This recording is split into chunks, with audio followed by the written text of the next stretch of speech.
Be a very dicey thing to do. I mean, he would, unless, I mean, President Tinubu makes some spectacular mistakes from within his own party as well. I mean, it would seem like an impossible task. Really, it might seem like that. Yeah, I mean, it's good he might decide to run, but I mean, running is one thing. Dislodging the person who is there is another. Yeah. And in any case, I mean, being minister of the FCT is a very, as we say, Nigeria juicy position. You're governor of a huge state like Rivers for 8 years. You can be FCT minister, which is also a governor for another 4 or even That's what it years. amounts to. Yeah, that's what it amounts Although it's to. an appointed governor rather than well, an it's appointed, governor. but it's in charge of a territory.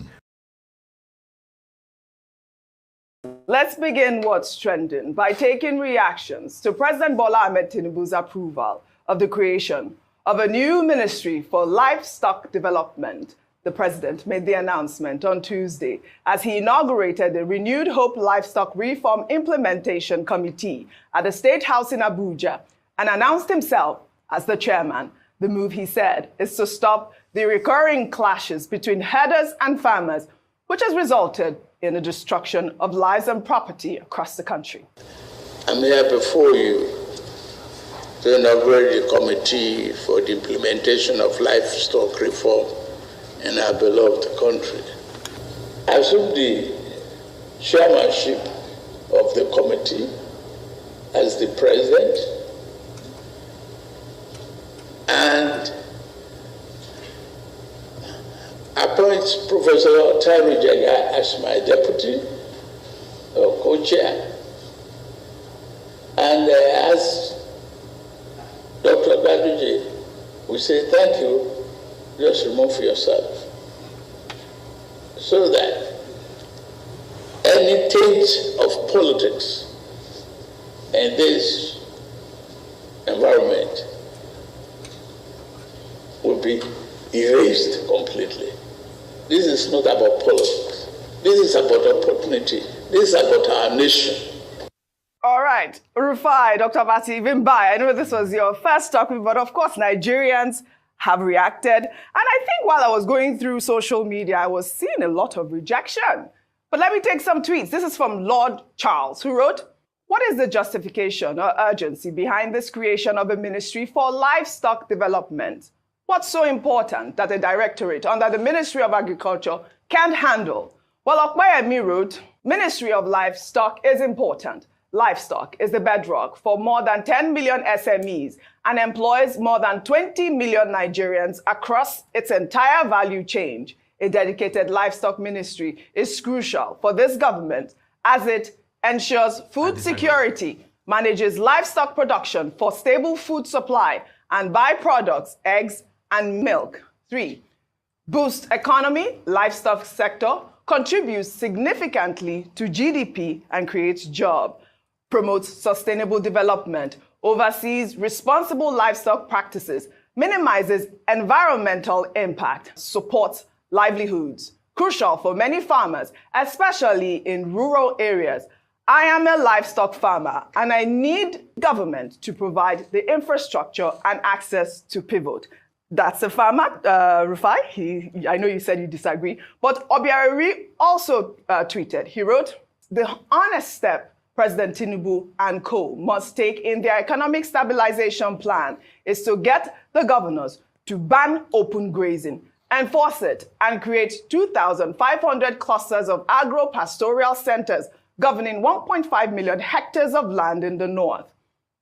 1, we cannot ensure food security under this kind of destructive atmosphere and bring a dodge. 2, these are people's farms and sweat being brazenly destroyed.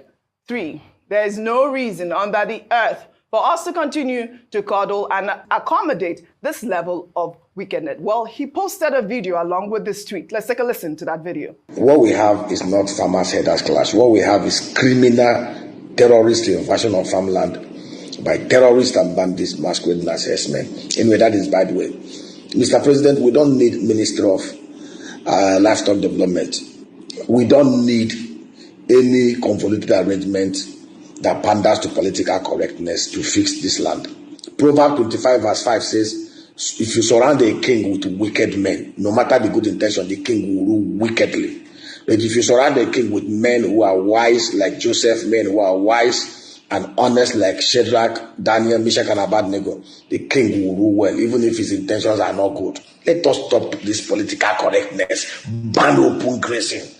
By the reason of the Land Use Act, the governors control the land. Get them to ban open grazing and enforce it. There is no place in the wholesale world where people are allowed to graze cows, sheep, goats, openly destroying crops of farmers. May God help you. May God help Nigeria. May God help each and every one of us in Jesus' name. And may God, the God of Ojirika, help Nigerians. I know that you said help. Can you allow me?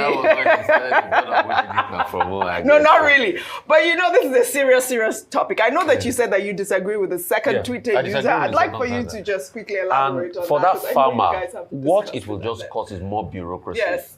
He should ask himself, the agricultural ministry has been created for so many years. How has it impacted his life as a farmer? Nothing. We don't even have the money for it. It's not in this budget. That's why President Tinubu said they'll have to go and look for, maybe in the supplementary budget, they will add to bureaucracy. This is what they should do. At first, we must understand that for you to have proper meat production, you must practice animal husbandry in an intensive to semi-intensive method. All the cattle they take from the north to the south even reduces the quality of meat. There's something called meat science. The quality of meats. Have you ever wondered why the Wagyu cow in Japan costs so much? Because of the intense nature of agriculture. So if you want to do proper agriculture and you are doing nomadic agriculture, you are not ready. This is not proper agriculture.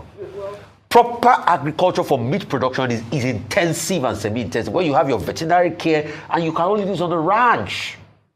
You have your veterinary care, you have all your doctors in place and all of that. That's number one. Secondly, there are many value chains to make money. I did a lot of work on semen. The sale of semen alone can be used to make a lot of money. Also, the milk value chain. Are you breeding foreign breeds? No Nigerian breeds can produce as much milk as Holstein-Friesian. How are you bringing that into place? The Ministry of Agriculture should be able to set up a pathway and do it effectively and increase extension workers to be able to sensitize farmers on how to go.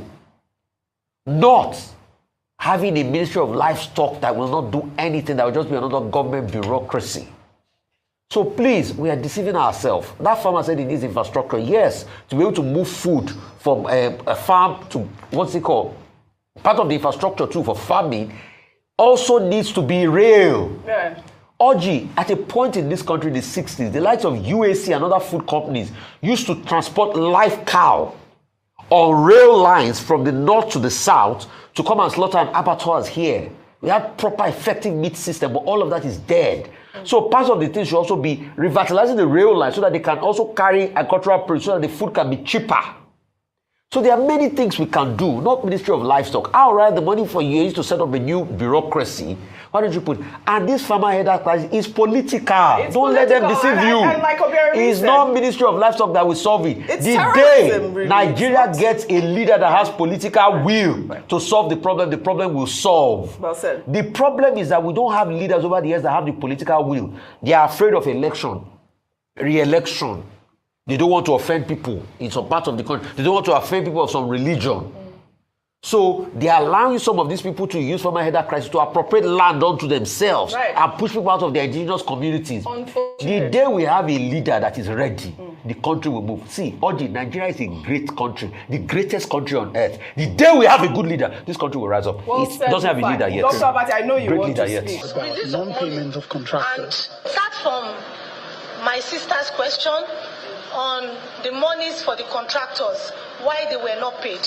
Please, and be direct. Thank you. When I mentioned that 2020, I was not there, I was attacked. Like 2023, 2020. No, you said that I said 2020, I was not there. And you said you took an excuse. I'm just trying to put some things straight.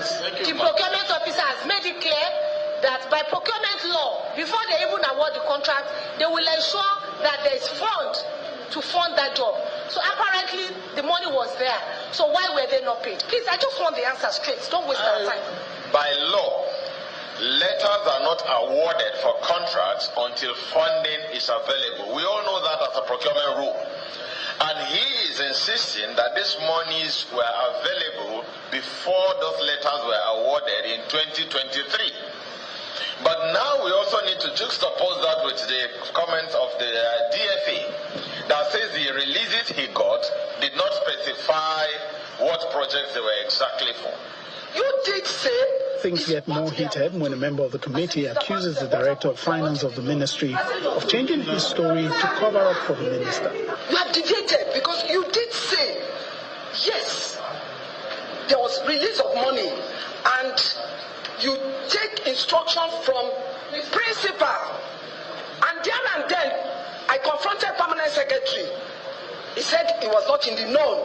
And I still making my statement that you are running the ministry with your minister. I take exception. I take exception. Honorable member. Don't interrupt. Take exception. Don't interrupt. Honorable member. Finish. I am not scared to interrupt you. I don't want it. I should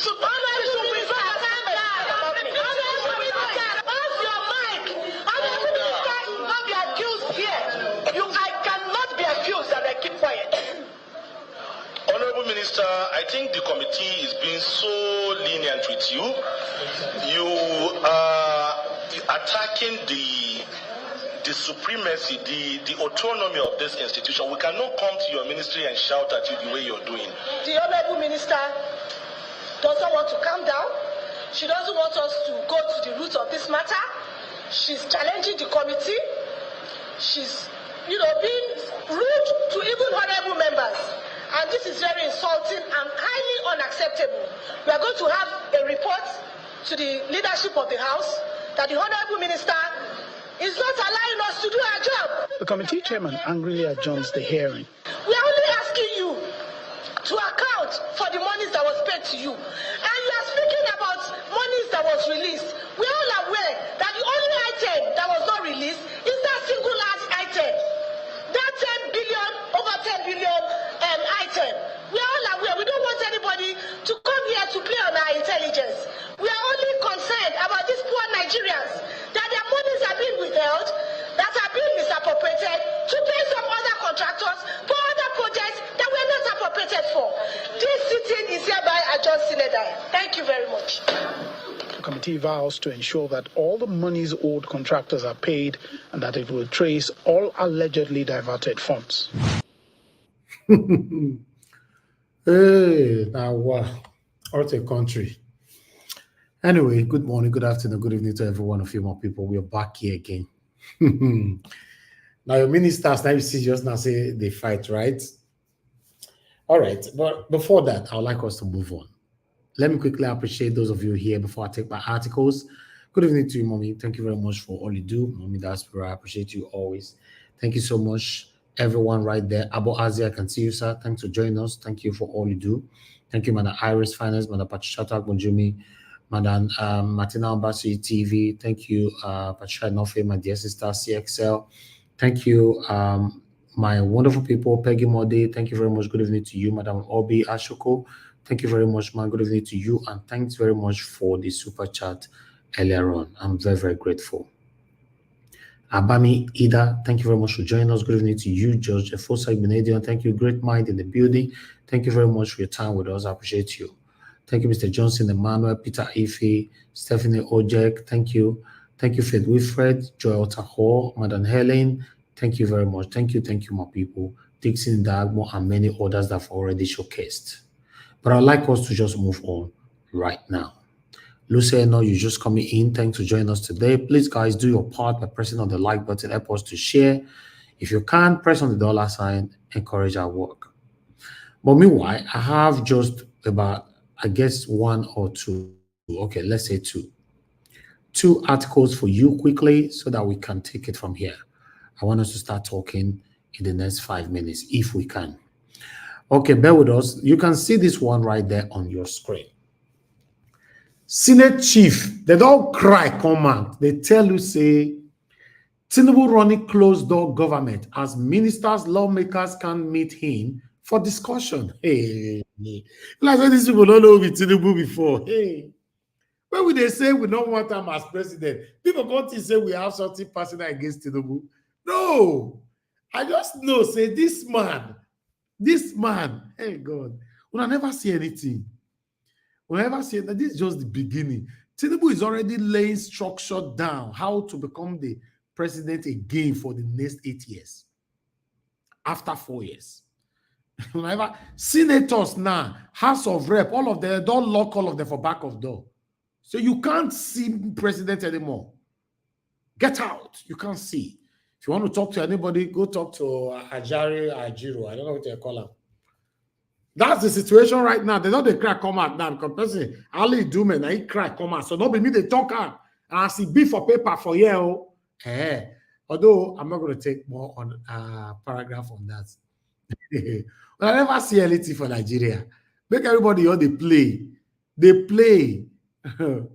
Nigeria, they follow beer parlor, they go. Okay. Let me take another one. Mute yourself, please. Mute yourself. Mute.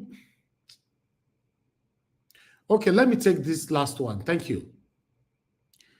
El-Rufai song. Now he talk this one, so but I don't know where power deal. I know, but I know Papa get power. El-Rufai song assures Tinubu of defeat in 2027. So rumor does they go on and say El-Rufai himself one contest in 2027. Wike one contest in 2027. Probably Peter Obi wants to contest in 2027. But the way they go, so the thing will be as it gets for everything. How do I want to remove Tinubu? I need to assure me first, though. Because for me no you know. I not say for this platform, we all are here to learn. Me they learn as well. I want to make una assure me say this is how we will remove Tinubu. Because as for now, I cannot visualize that. I am not seeing it. How? This is why Tinubu don't lock House of Rep, Senator, don't lock all of them for back door. Say you can't see me anymore. I'll let this go. Thank you very much, my people. That's all I have for you guys today. I've done my part. Let me take calls. Coming 1 year from now, Mona tell me how I want to remove Tinubu after 4 years. I go happy today if somebody tell me. To be honest, I'll be very happy to hear this. But let me take the first call today. Good morning, good afternoon, good evening to every one of you. We have Mr. Chimeze with us. Mr. Chimeze, thank you, sir. Good evening to you. Thanks for joining us today. Please talk to us, sir. Good morning, good afternoon, good morning. Thank you, sir. Good day, Niger Watch. I greet all Niger Watch family, your family, and your kids. Right, Niger Watch, what you did to me yesterday, well. What did I do again now? They were beating me. They don't want me to come to the platform to respond. Okay, sir. Okay, beat them back now. Beat them back. That day, yeah. All right. You see, when someone is guilty, in that panel, I saw those women. When someone is guilty, she or he would like to use her voice or his voice to overshadow others. That's what is happening there. She already did allegedly embezzle the money, but he want to use her voice to overshadow others. That's how these criminals does. That's it. Then I want to ask a question. This minister or whatever I want to appoint or I want to this minister of labor. What Minister of Labor does? Is he the one that in the former governor of Anambra State did? Is he not to recruit or to what the Minister of Labor does in Nigeria? So I don't get it. This one, they're just trying to formulate one thing or the other. That one aside. Danny Wanyamu, you see Danny Wanyamu, sometimes he would come out or he would just come out and for as if he was angel. This is the man that your brother is on ballot paper, on a ballot box, or he came out to contest. You too, self, you came out to contest as a president. He's a Senate from Senate party. Then Peter Obi was there. Instead of you to tell okay, let me go.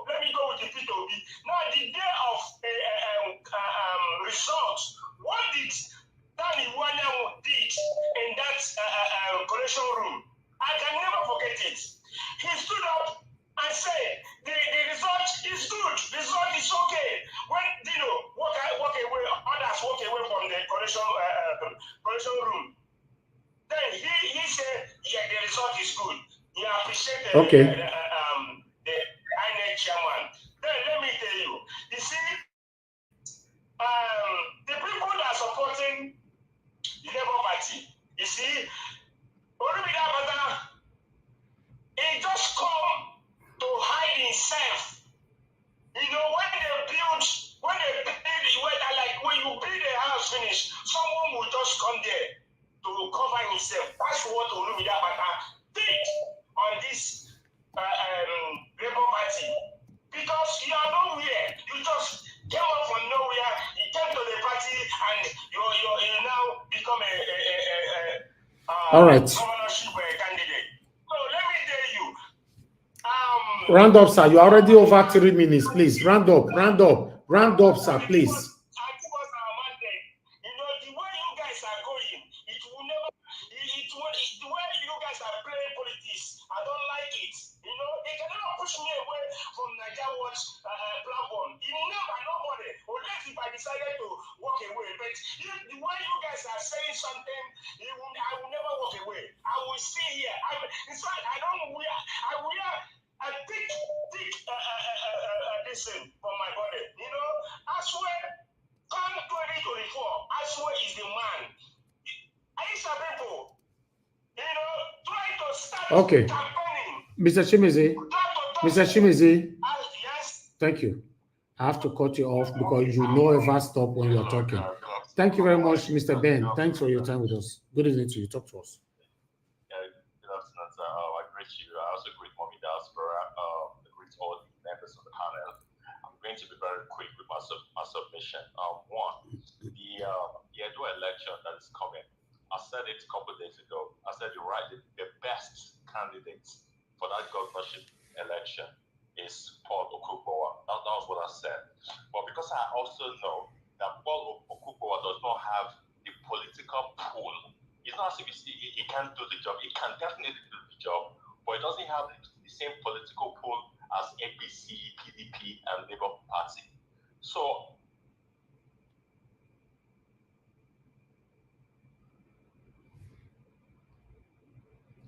you are muted. What's happening?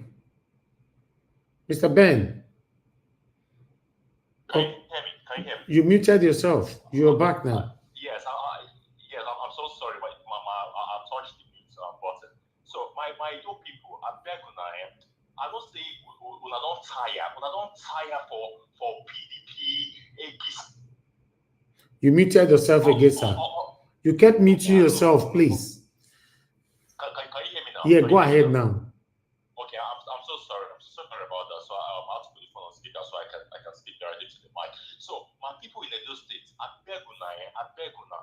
See, make can I not let APC enter that seat. So if APC enter, you don't ready that, you don't over for all of us for that state. So we are left with PDP, Labour Party, and these other people. Me, I don't want the PDP enter based on saying that they don't did there for forever and nothing they happen. You get what I'm saying? So I'm left with Labour Party. I don't like Labour Party leadership, right now because of all of those shenanigans that they happen. You get what I'm saying? But I will talk right now saying because I want to make the power change hands, I will gravitate towards the candidacy of the Labour Party. Not because I believe that I'm the best person, but because I believe that not only that Labour Party take grab power from PDP and APC, that they get that political structure in top three, that PDP, APC, and Labour Party. And as I don't want PDP and APC, I would rather a Labour Party candidate in the person of what's his name, Mr. Akpata, become the next governor of the state. So that's my declaration this afternoon, Mr. Elvis. Because the other day you were saying I was supporting Asher Godalo, I'm supporting Okubowa and all that.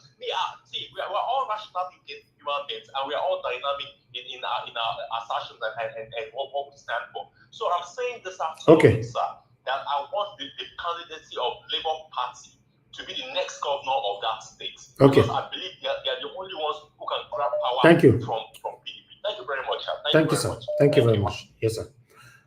Mr. Osei, thanks for calling in, sir. Talk to us. Good evening to you.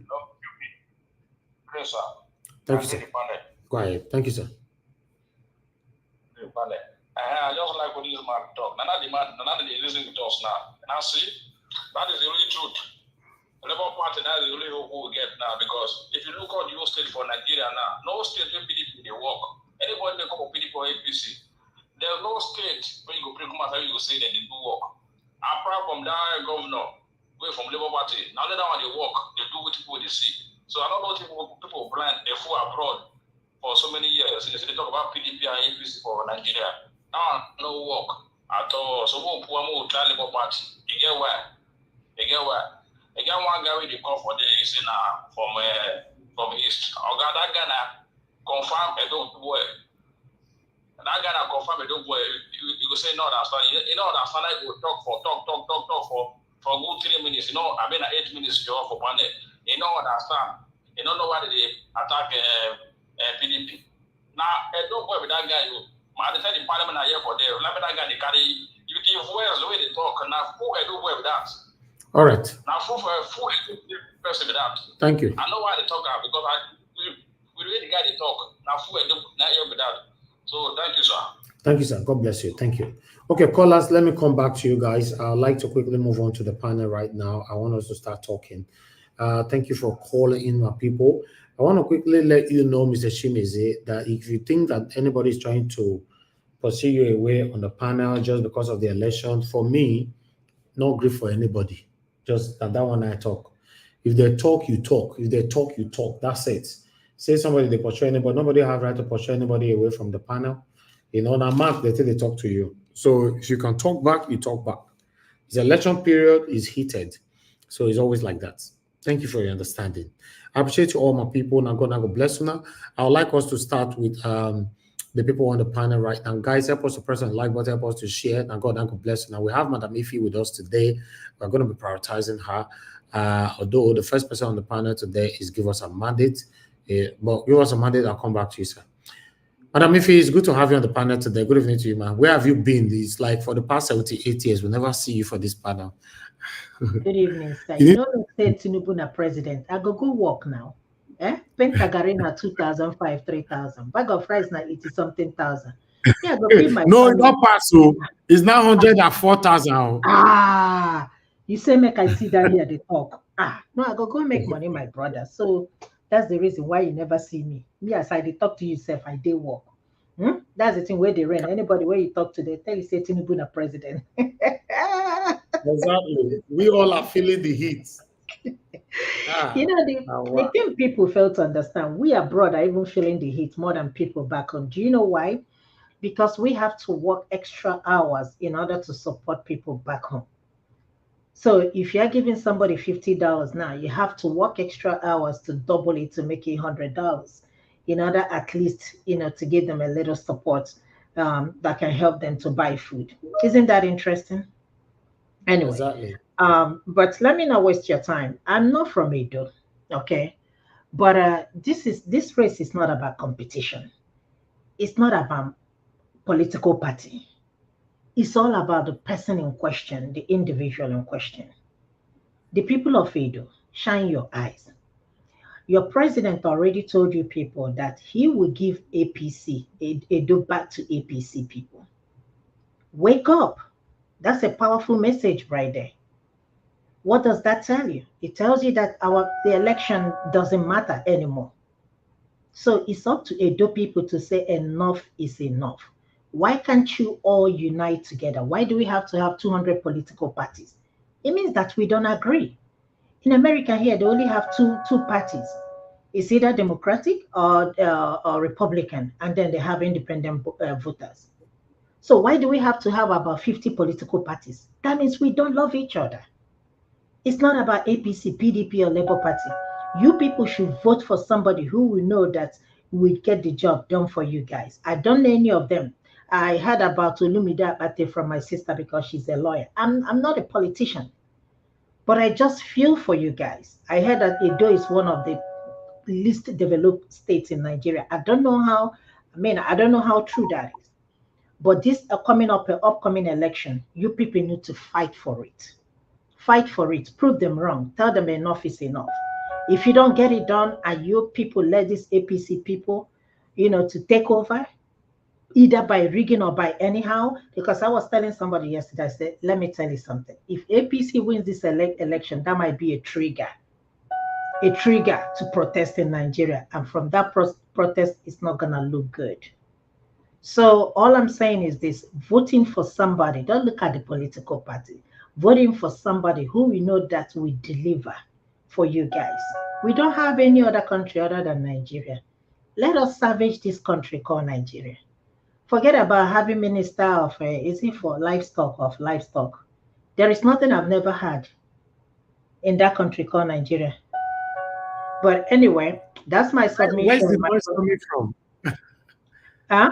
We are hearing some sound. That sound is coming that's from my patient side, calling. Right? That's my patient I'm trying to see. That's why I'm trying to hurry. Okay. Yeah. Oh, so okay. that's You need to work hard. Look at the bag of rice there. See it in your front to work hard. I can see that.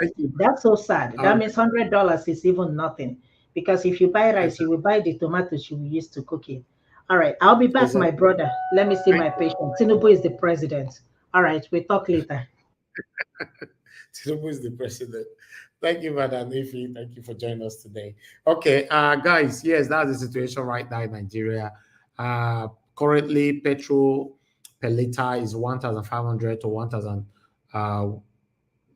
to 1,003, depend on where you're buying from. Bag of rice is 105,000 naira. You know, also depend on where you're buying from as well. As you all know that we don't have price regulation in Nigeria.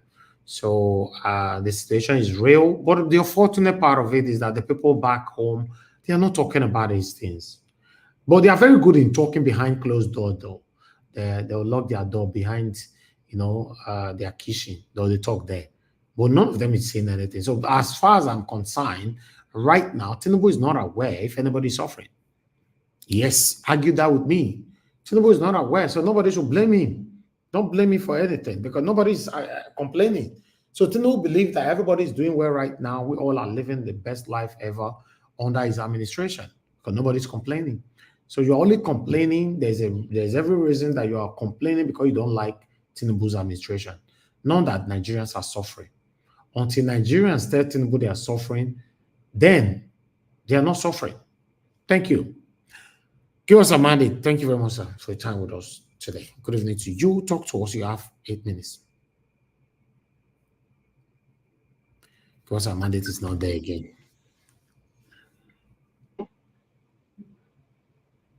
Can you hear me? Can you hear me? I know so now you want to start. Can you hear me? Can you hear me? No, I have to check with you, my brother. How you doing, sir?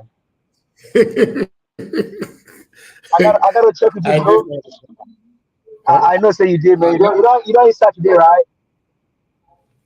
I beg, go and hide yourself. Talk to us. You know, yesterday they say bag of rice don't cross 100,000. What are you doing about it? And they just tell you now, say, nah, I'm the president now. You know, yeah, Madam Ifi. Madam Ifi say, Tinubu now the president now. You know what that mean? What mean? You have to work hard. You have to put in more effort. And that's why we see. Greetings to you, Mr. Elvis. I greet you. I greet you. I greet you. Greet your family. Greet everything that concerns you. God bless you in Jesus' name. Mommy Diaspora, I greet you. Comment section, I greet everybody. Tinubu is the president. Now, on this platform, Barrister Olumide Ozawa must be the governor of Edo State. So if the kitchen is too hot for you, then go into the room or go to the backyard. We are not playing here. This whole thing is about the soul of a state.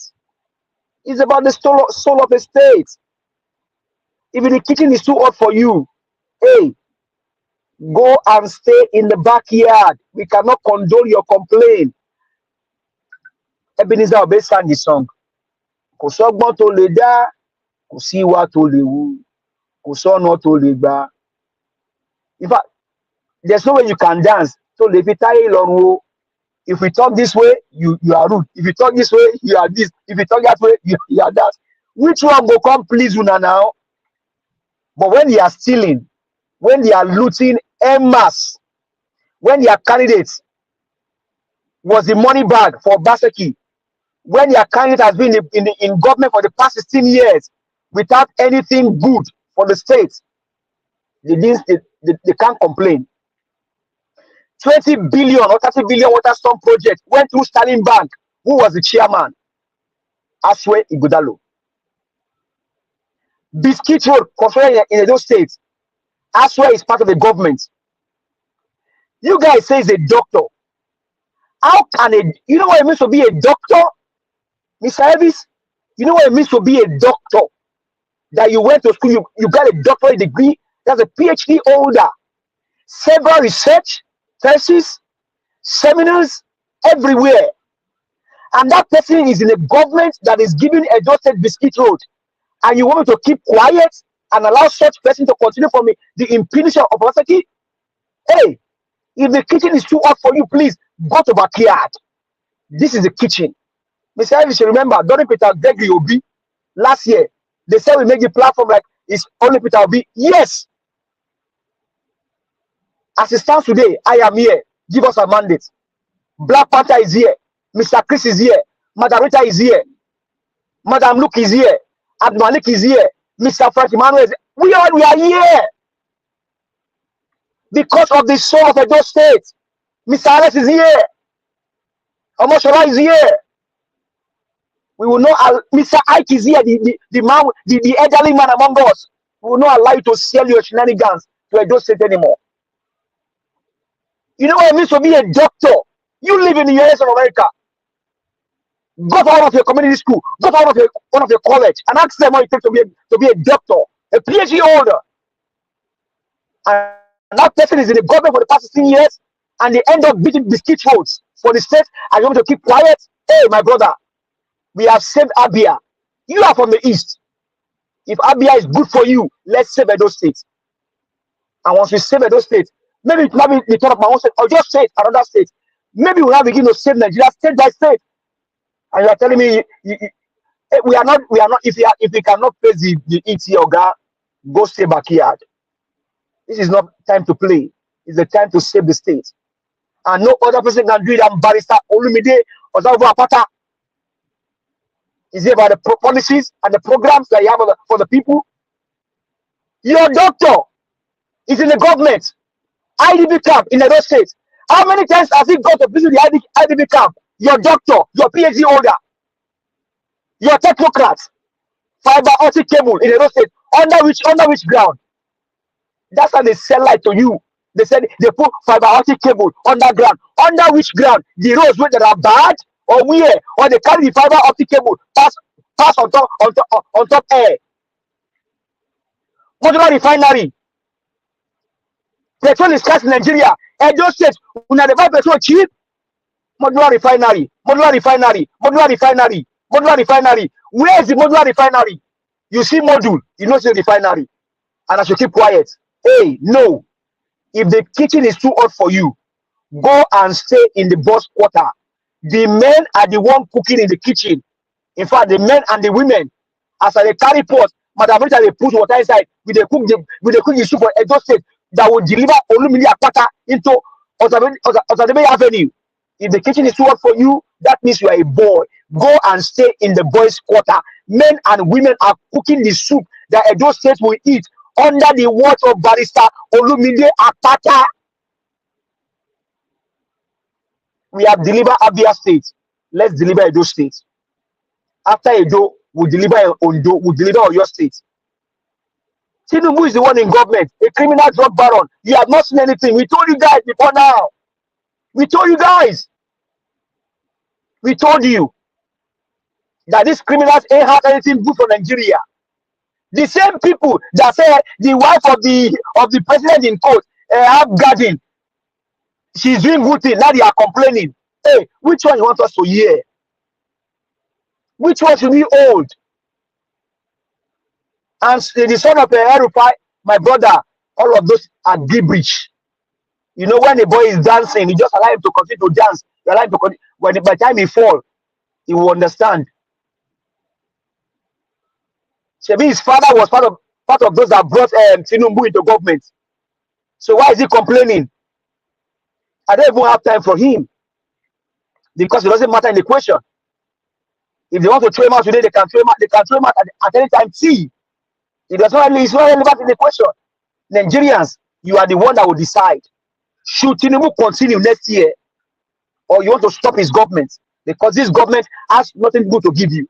Now, Ministry of Livestock, under, hey, these are men in their 70s or in their 60s doing this evil against Nigeria. What will it take you to create a subdivision if there is none in the one that you have in the house before? All of a sudden, you want to create a Ministry of Forest for livestock just to steal and to loot. That is another what under SPV. Nigerians, open your eyes and understand. These guys are creating more SPVs to steal, special purpose vehicle to steal and to loot and to plunder. Nigerians arise. But it's all right. Barrister Olumide Akpata is our governor. They are afraid of him. They are scared of him. They cannot stand the heat in the kitchen here. They cannot stand on the street. Let's drive them into the hole and save our state. Edo State was liberated. Enough of the evil. Uniben must see the light of the day again. Ekpoma must see the light of the day again. Edolites, vote for Barrister Olumide Akpata. Is a man for the job, competence, character, compassion, love for the people. Thank you. I yield the mic. All right, give us a minute. Thank you, my brother. I appreciate you. Thanks for your submission. Okay, I'd like us to just move on now to Mr. Destiny. Mr. Destiny, if you are there, you have your 8 minutes. Good evening to you, sir. Good evening, Mr. Najawas, and I greet everyone. Good evening, everyone. Good morning and good afternoon. Depending on wherever. We can't hear you. It looks like you have some noise. You have some noise on your background, right? You have noise on your background. Okay, just give me some minutes, then call me back. We'll call you back. We'll come back to you. All right. Mr. F. Emmanuel, it's good to have you on the show, sir. Good evening to you. Please talk to us. Yeah, Mr. Elvis, good afternoon from here. Good evening, good morning. How are you? It's been a while. Yes, you don't leave us for street now. No. Bag of price now, it don't increase. Fuel don't increase. In fact, I've been once in a while be in and out. Give us a mandate knows my movement, so he knows, so he can tell you that. So we see most of the time. Yeah. All right. I greet every one of you in the panel. Greet the listeners across the globe, those connected everywhere. Well, like the first panelist said, that Tinubu is the president. It's not a good thing that we find ourselves in this kind of situation. Yesterday, I checked dollar, it was 1,510. This is the same thing that we are celebrating, that dollar against Naira is appreciating.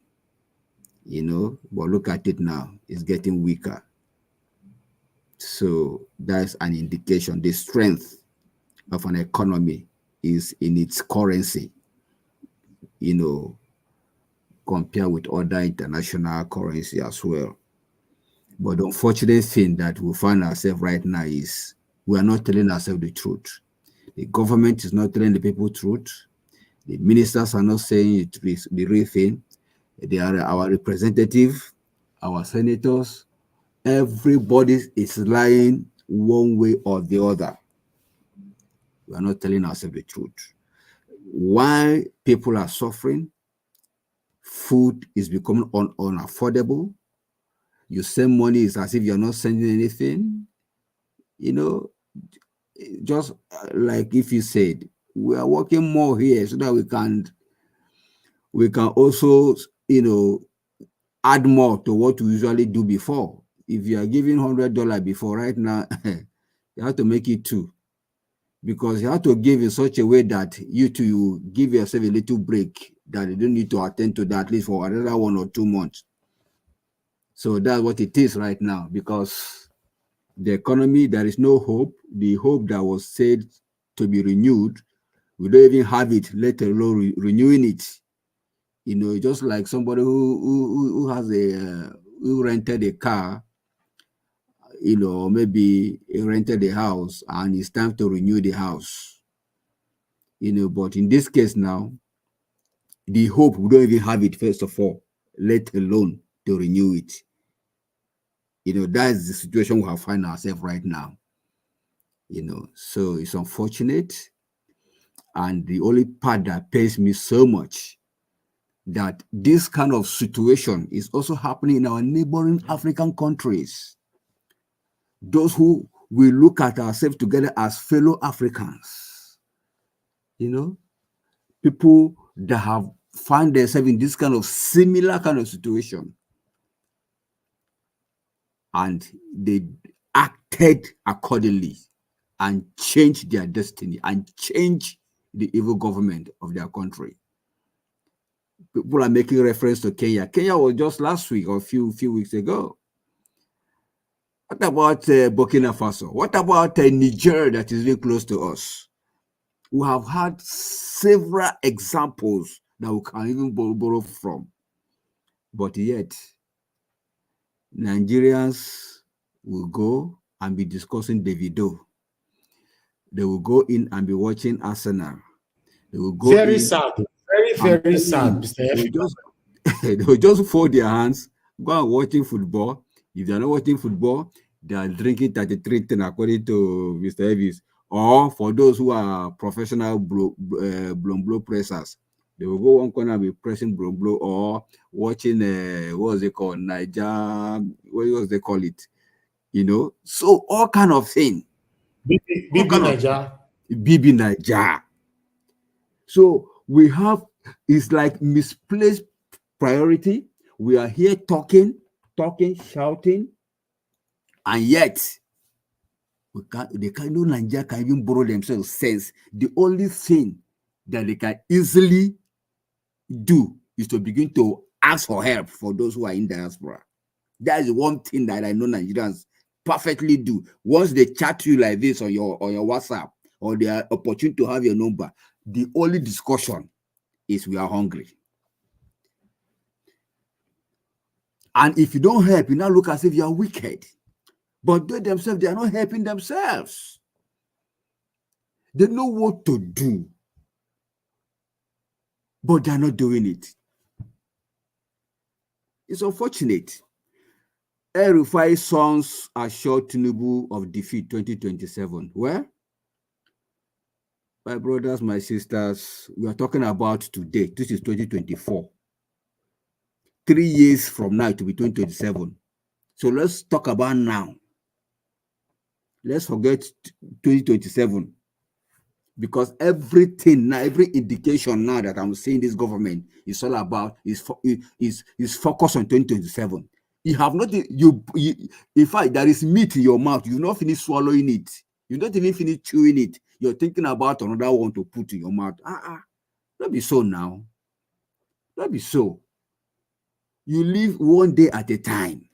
You don't live in 2027 while you are still in 2024. That's not how life should be. So all this one a distraction. Senators cries out. Ndume says Tinubu running closed door government as ministers, lawyers, lawmakers can't meet him for discussion. That is the greatest error in any government. So you are a president and you close door against your senators and your lawmakers, then we have no government. There's no government. Everybody's on his own. Everybody's doing his own thing. Just look at that live video you showed about the Ministry of Women Affairs. How they are not even coordinated. They are taking the matter personal. These are official matter that concern our country. Look at how these women are taking it personal. No wonder they say women, even they come into government, when they allow them so much in government, they won't coordinate themselves like the men could do. You know, see how they are taking things personal. At the end, they didn't achieve the aim while they gathered there. What a shame. Then for my river state, my people, just like Dan Nwanyanwu said, you cannot sell a goat to a person and still hold the rope after collecting the money, you have to allow the buyer of the goat to go with the rope and the goat. So that's what is happening in Rivers State right now. Wike has stuck his neck that he must destabilize Fubara's government. Well, let's see how far it will go. But the truth is that anything that has beginning must have an end. Fubara now has the backings of the state. We are not saying it's what's it called, a saint, but so far people are supporting him because Wike's greed is what is making him what he's doing. And unfortunately, that 25 lawyers they can't even borrow themselves brain to say, I have a family to feed. Why would I be dancing to the tune of only one man? So it's all about self-interest, greed, and all or not. So I just tire. I just tire, my brother. So if we can't pray, Nigeria does not lack prayer. We can't pray for Nigeria right now. They should act. Act. Rise up. Arise, for your light has come. So if you don't arise, you're on your own. Even if the light that come, you will not partake on it. You will utilize it. Just like the prodigal son. When he suffered, he can well. Nobody borrow and brain on his own. Say, no, I can't be suffering like this when my father has everything. That was the case of Nigeria. Say, I will arise. And he did. And his life changed. So we people, African back home, keep sitting down there and be complaining and lamenting. Kenya has given you an example. Do the needful and your life will change. I rest my case, my brother. I did here. All right, Oga F. Emmanuel, it's good to have you here with us today. Thank you very much for that submission. You finished work. Thank God. Thank you for the exact description. The exact description. Yes, that's why we are where we are. They are not serious. When they are serious, we'll see it. Guys, press on the like button. Help us to share. Mr. Destiny, I guess you are ready to speak now. Talk to us if you are ready. Mr. Destiny? No, I'm not ready yet, please. I'm just attending to someone else. Okay, I'll come back to you. That's fine. Thank you. Okay, let me move on to the next person, which is Black Panther. Black Panther, it's good to have you on the show, my brother. Good evening to you. Please talk to us. Nigeria Watch. Thank you, sir. Thank you very much. God bless you, sir. I want to thank every other of our speakers. I want to thank you all for we are doing this because of the love we have for our father's land. And we will continue to do this because we love our country and we love our state. We are not only doing this because we want to speak, we are doing it because we have the passion for it. It's where our umbilical cord is, and we cannot detach ourselves. Neither can we detach our source from where we came from. And I want to thank every one of us. We have been doing a great job. Those that are against and for, we love ourselves. All the goals and the aim and objective of this is for us to drive home to a particular point, a point of freedom, where the ordinary man can stand and say the truth and fight for any position in Nigeria. I want to thank the viewers most especially. I want to thank my mommy in diaspora. May God bless you, ma. Thank you for doing a great job. We are behind you strongly with every strength in us. I want to thank the viewers, most especially the viewers and the commenters. I want to thank you guys. You guys are top notch. May God bless you all. I want to start with the state of our nation. Nigeria Watch, I sent you a video of what led to Kenya problem.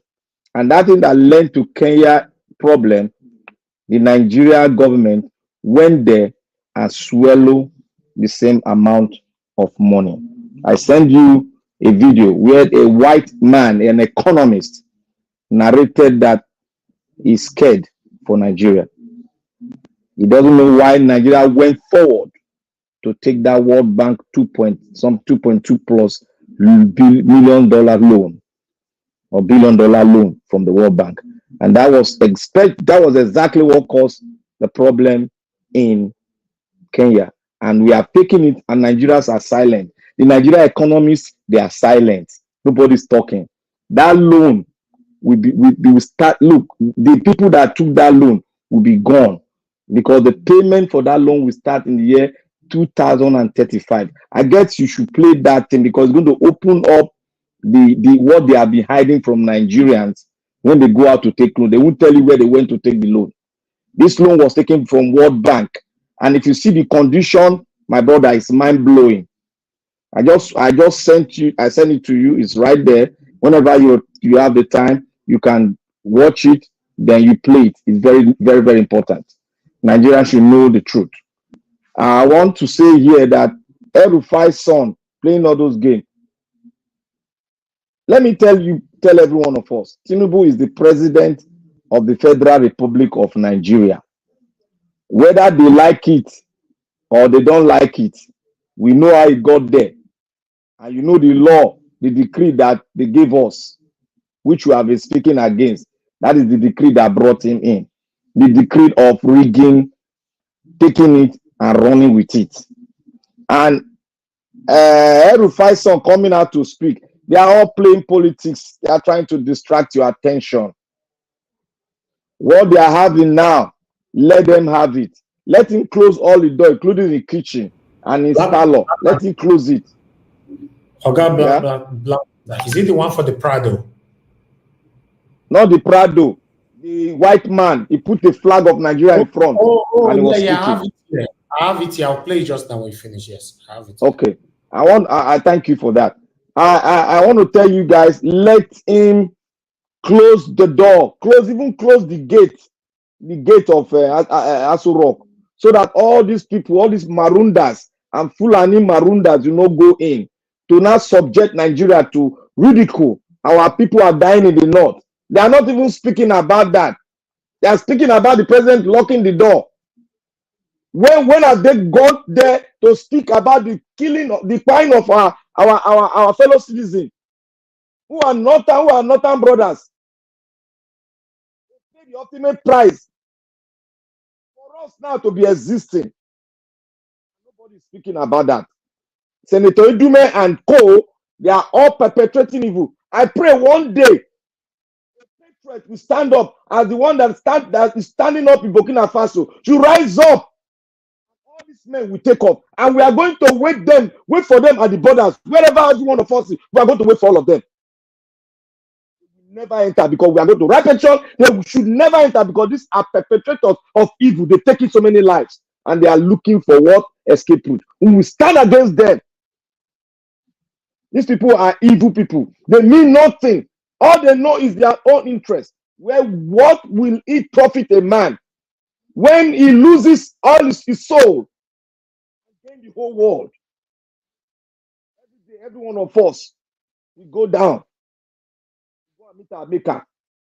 What will they speak about you? Now, I want you to say it here. What will they say about you? Our everything is going hyper, and we are talking about the Edo State election. People are coming against us and saying all sorts of lies. They will come, say lies, they will go. That means they have interest. Listen, let me say one thing here. All the PDP people have stood my ground, and I will stand my ground. If there's any election and Obi comes out, look, I will tell you, none of you should speak, even utter your word against, say you want to support Obi. Because if you stand for Obi, you will stand for the ideal which Obi stand for. And you will stay in the evil camp and tell us that you are standing for the ideal which Obi and every one of us who are the progressive and patriots stand for. We don't stand in the evil camp and now blow the trumpet of victory. It never done. It can never be done. Nowhere in the world. I want to tell you all here. They come every day, they tell you that oh,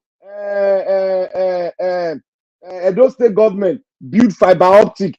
Edo State government did not build any fiber optic in Edo State.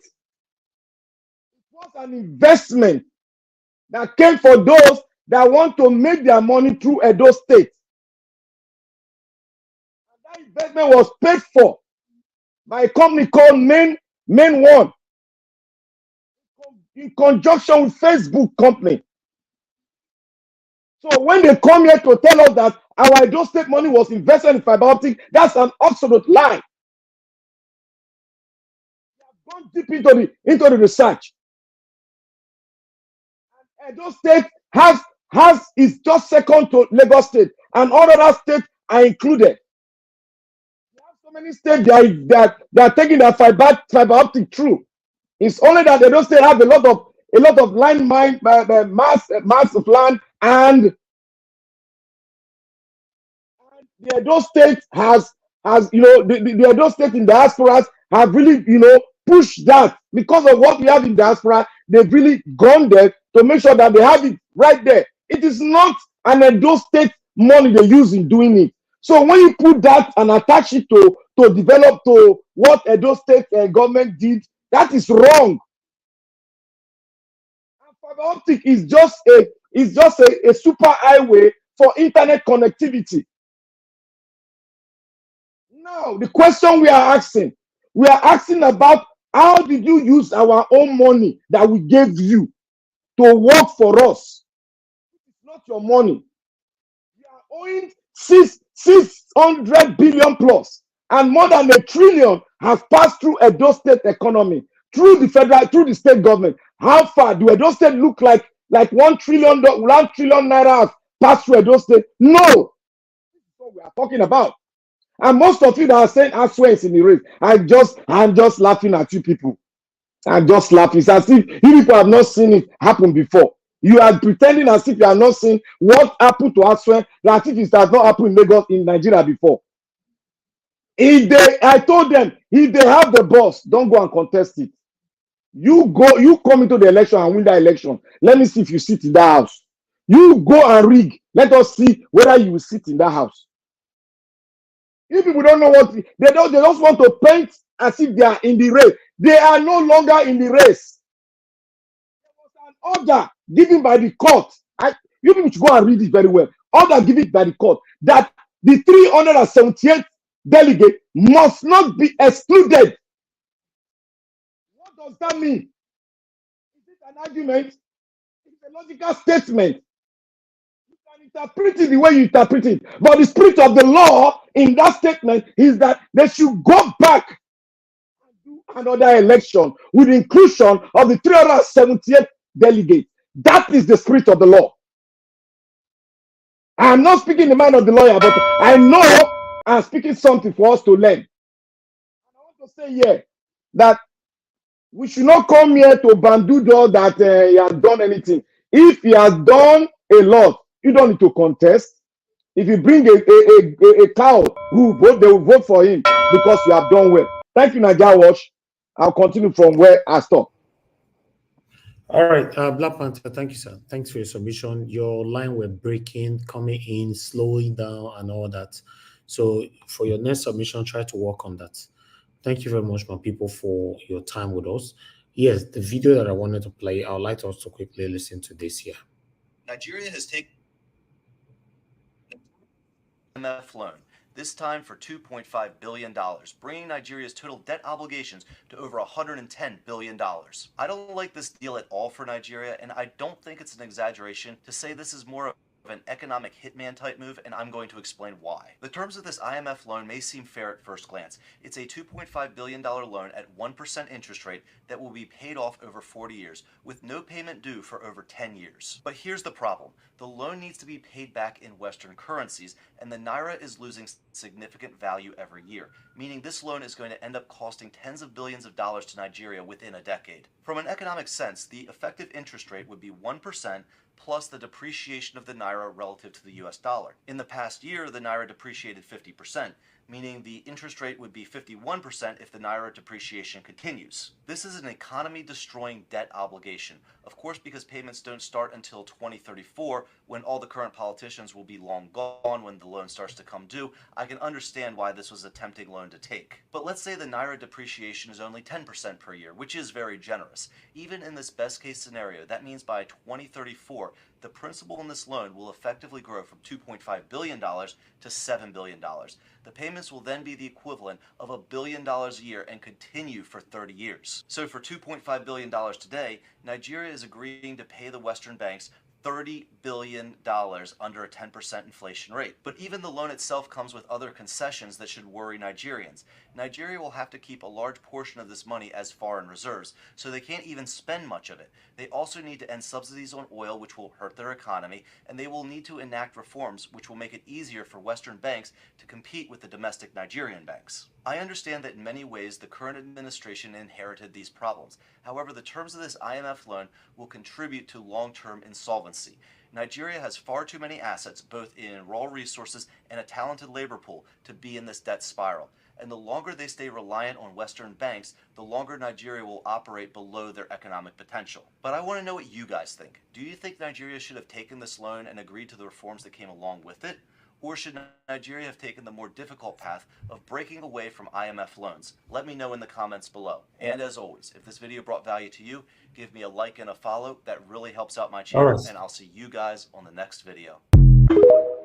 Thank you very much, my people. I thought I should bring that in because that is currently circulating everywhere. You know, in fact, all this information that we are passing left and right and all that, what are we actually doing about it? That's another question. What are we doing about it? What is Nigerian doing about it? We're not doing anything about it. We just listen and move on. Listen and move on. I don't know. But it's good to continue to pass it on, though. Thank you. Let me come to the next person to speak to us. Mr. Abdul Malik, thank you, sir, for your time with us. Good evening to you. Please talk to us. You have 8 minutes. Yeah, good evening, Nigeria Watch. Thank you, sir. And good evening, everyone in the panel. Good evening, Nigerian. You see, this topic today, Senate cry out, Ali Ndume, say Tinubu running closed door government as ministers, lawmaker can meet him for discussion. What do you think when he's giving you guys a package? Understand? What do you think? We not recognize anybody now because you know how he get there. Tinubu currently like, did not recognize any institution in Nigeria because you know that he bought them all. Yes, you know the way he came there. That's why he will do whatever he like. Imagine he just like he's running himself as a government. How can your cabinet, senator, they cannot meet you to discuss what is going on in the country? Is that a country or are we having government? Because the way he's doing them, because he bribing them, giving them money on behind, understand? Nobody knows. That's why he did not recognize anybody now, currently. You see, I don't know what Nigeria people are still waiting for.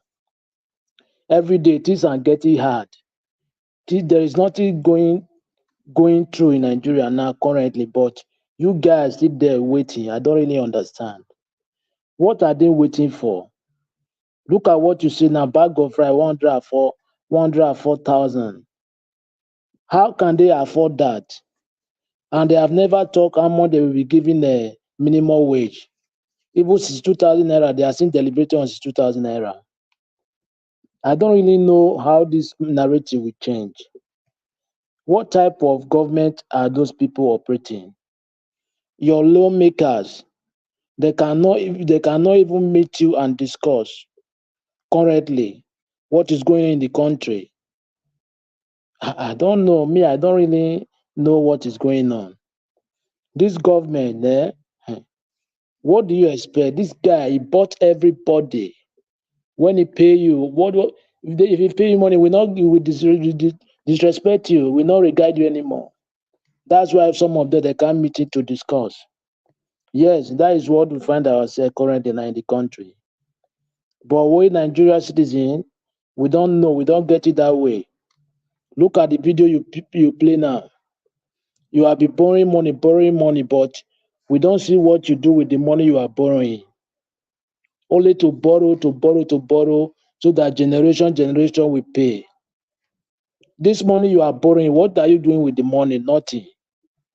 Even the petrol we have, the refinery, for how many years they have not been refined for in Nigeria, but you don't borrow money to fix those refinery, but you just borrow money to consume, not to produce. What type of government, what type of athlete people are those people? They don't mean well for Nigeria people. I'm telling you the truth, because every day the country is getting worse. Every day. Look at Aero today, 1,600, 1,600, 1,600,000, 1,630 something naira, 1 year Aero. Imagine. I don't really know how this country, how would we change this narrative? It's not way, the people on ground. Without they don't do anything, there is nothing will change. To talk is good, to pass the information, because we're inopportune to do that. But without that groundwork, there is nothing will change. Everything will be the same. Yeah, that is how I see it. They must do the groundwork to go to peaceful protest, not 1 day, not 2 days, continuously. Not the way they do in SAT, after how many weeks everybody run. No, let them continue. Because after continuously, if something is going on, United Nations now will come in to ask what is the problem. They cannot just come in unless you start it first. But the way they are doing there, they are not serious yet. You are hungry, but you are hungry. You cannot even say something about hungry. You are hungry. You quiet. How somebody will know you are hungry? There is nobody will know. They will not know, because you don't talk. You quiet, but you are hungry. I don't know, but they are the one that are suffering it. But our own is to talk. Yes, if they like, they do something. If they like, they don't do something. But look at now, today now, 104,000, 1 bag of rice. Only 1 year. How much increment enter that bag? But Buhari regime was 45K, right? 104. Now much increment enter? Almost 60,000. Yes, imagine almost 59K, something like that. Imagine this guy. This guy, he don't mean well for Nigeria people. All this money is borrowing. After he borrow, he will have the money and go and keep in one place in the Western world. That is what he's doing. We don't have money. Say Nigeria don't have money to pay minimum wage. But every day you employ, you appoint new ministers. How are you going to see money to pay them? But you say we don't have money to pay minimum wage. Common is 2,000 naira. You don't have to pay. But you every day you appoint new ministers. Where are you going to get money to pay them? They are not using Nigeria people here because they know Nigeria, they are very quiet people. They don't react. Yes, and they are hungry, but they don't react. I don't really know how this narrative will change, because the thing is getting worse. There is nothing change. They are doing it worse every day. Yeah, that is what I see. You see now, this Edo State matter is this. Anybody that is supporting APC and PDP to come back to that state, that person did not mean well for Edo State. I am telling you the truth, because what is really happening in Nigeria, if you are really truthful to yourself, you will know that PDP and APC, they have destroyed Nigeria for a long time. There is nothing improvement. All we see every day decline. Nigeria is declining, disaster. Every day, all the state. There is no state good. Even Port Harcourt, you see that Wike did something, bridge. Do you know how many companies in Port Harcourt? Port Harcourt, they has money. There is money in Port Harcourt. The revenue they used to collect every month in Port Harcourt, do you know how much it is? It did not even do anything. Yes, because the money they have in that state, the company in that state, especially Transamadi, there's a place they call Transamadi, very big place. All the Transamadi is company. Everywhere in Transamadi is company, even LMA or NE. It did not even do anything. Oh, they are crook. Yeah, we just have crook of set of people running us. But after they are chasing Yahoo boys, all those somebody who thief 1,000 stop in the market. But they are worse than those people, just because they are in position. Yeah, they are worse than the Yahoo boys. Look at what is happening in those states. There is nothing. But this guy, how many debt he borrowed? How much debt? $500 million. Where is the half of the billion? There is nothing to show. What do you do with the money? Nothing. When rain fall in Edo State, you can't drive car, imagine. But you borrow $500 million. What do you do with the money? And there is some few companies in Edo State revenue. What are you doing with those money too? Oh, they are crook set of people. We need to chase them away, but how can we do this? We need to come together to have one voice. Without that, there is nothing will change. It will be the same. Yeah, thank you very much, Elvis. I'm available now, if you don't mind, please. All right. Thank you very much, Abdul Malik. God bless you, sir. Okay, Mr. Destiny, if you're available, please speak to us. You have your 8 minutes. Thank you so much, Mr. Najawat. I greet you. Good evening, bros. I greet everyone. I really, may I start from my brother where called that I where say Abibini. If I be Benin, if I go even still like him because no state for Nigeria will not be better state. So if you want to hear, I wish you know. If I just tell me say may not adopt me to your family because you can't give me Benin surname add to my name. Then I think claim my own surname commotive impossible because I don't know where voice still they change. So voice now can be the way to clarify person in the state where it come from. Well, it makes sense. But well, let me go to the federal government. My problem is with this federal government is this.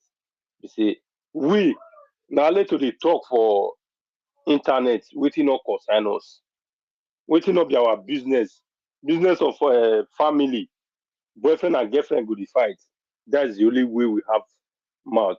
We can discuss it to high heaven, fighting ourselves up and down in internet. But when it comes to the country, this rice now, some people will still come and argue that it does not mean, hence I can buy the one I can eat. I'm okay with it. They don't care. That's the problem. Like you said at the beginning, Tinubu did not really know what is happening. Because for him to know, if every one of us back home, full streets, asking, even sometimes say, okay, let's forget about streets. What about all those our civil servants? Why don't you people just strike? Nobody should go to work. Stay at home. At least with that one, they will know that, yes, something is going to happen. People are hungry. There's no transport to go to work because the fuel is expensive. Even apart from expenses, many people are not even seeing it. Because the other day in Abuja, I, if I'm not mistaken, I watched it that there is queue. People are buying it for how much? Why don't you just strike? Today or tomorrow, none of us is going out. We'll be indoor. Hence, you said when we go out for protest, they always kill us. Okay, let's take another step. Let everyone stay at home. Then what is it? Seriously, they are not hungry. They are okay with the ruling of Jagaban or Jaganti, if I don't even know what to call the man. That is just the issue. Yeah, like some people, they are talking about those states. I always said the same thing I'm saying. Me, I don't have issue of those states. Anybody that want to rule, that's not my problem. My problem is that when you know that this party is not okay.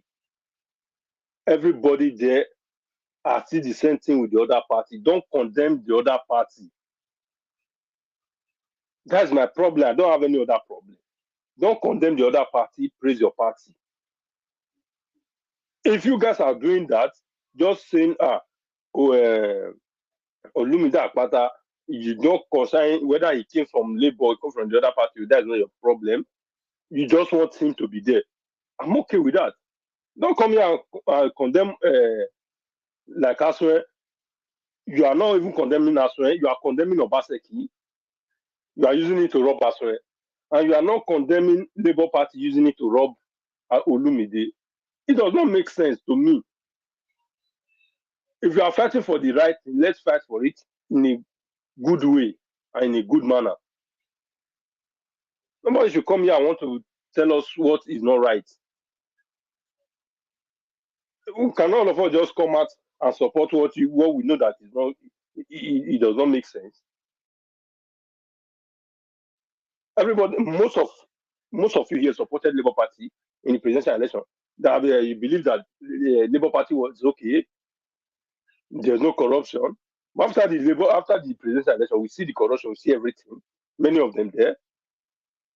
Even the way they sold their tickets for the primary election, we see how much they bring out. Is that kind of party that is really want the betterment of the country or whatever? Don't come here and condemn the other party and praise your party to high heaven. APC is not okay. PDP is not okay. Most of you here praise this tyrant Wike to high heaven in 2022, 2023. You guys did not know that time was in PDP. Now you know that PDP is good, Wike is bad. PDP is bad. Everybody there is bad. And your own in your party is same thing. That's my problem. Me, I don't care about any other person. Whatever they are doing in their party is none of my business. But don't condemn one when you are not condemning the candidate. Nobody have tell us what the man, like APC owner, we know that one he cannot speak to anybody. If there's not taking say, he cannot even speak to his family members. Because nobody, no TV station in Nigeria that man has ever grant interview.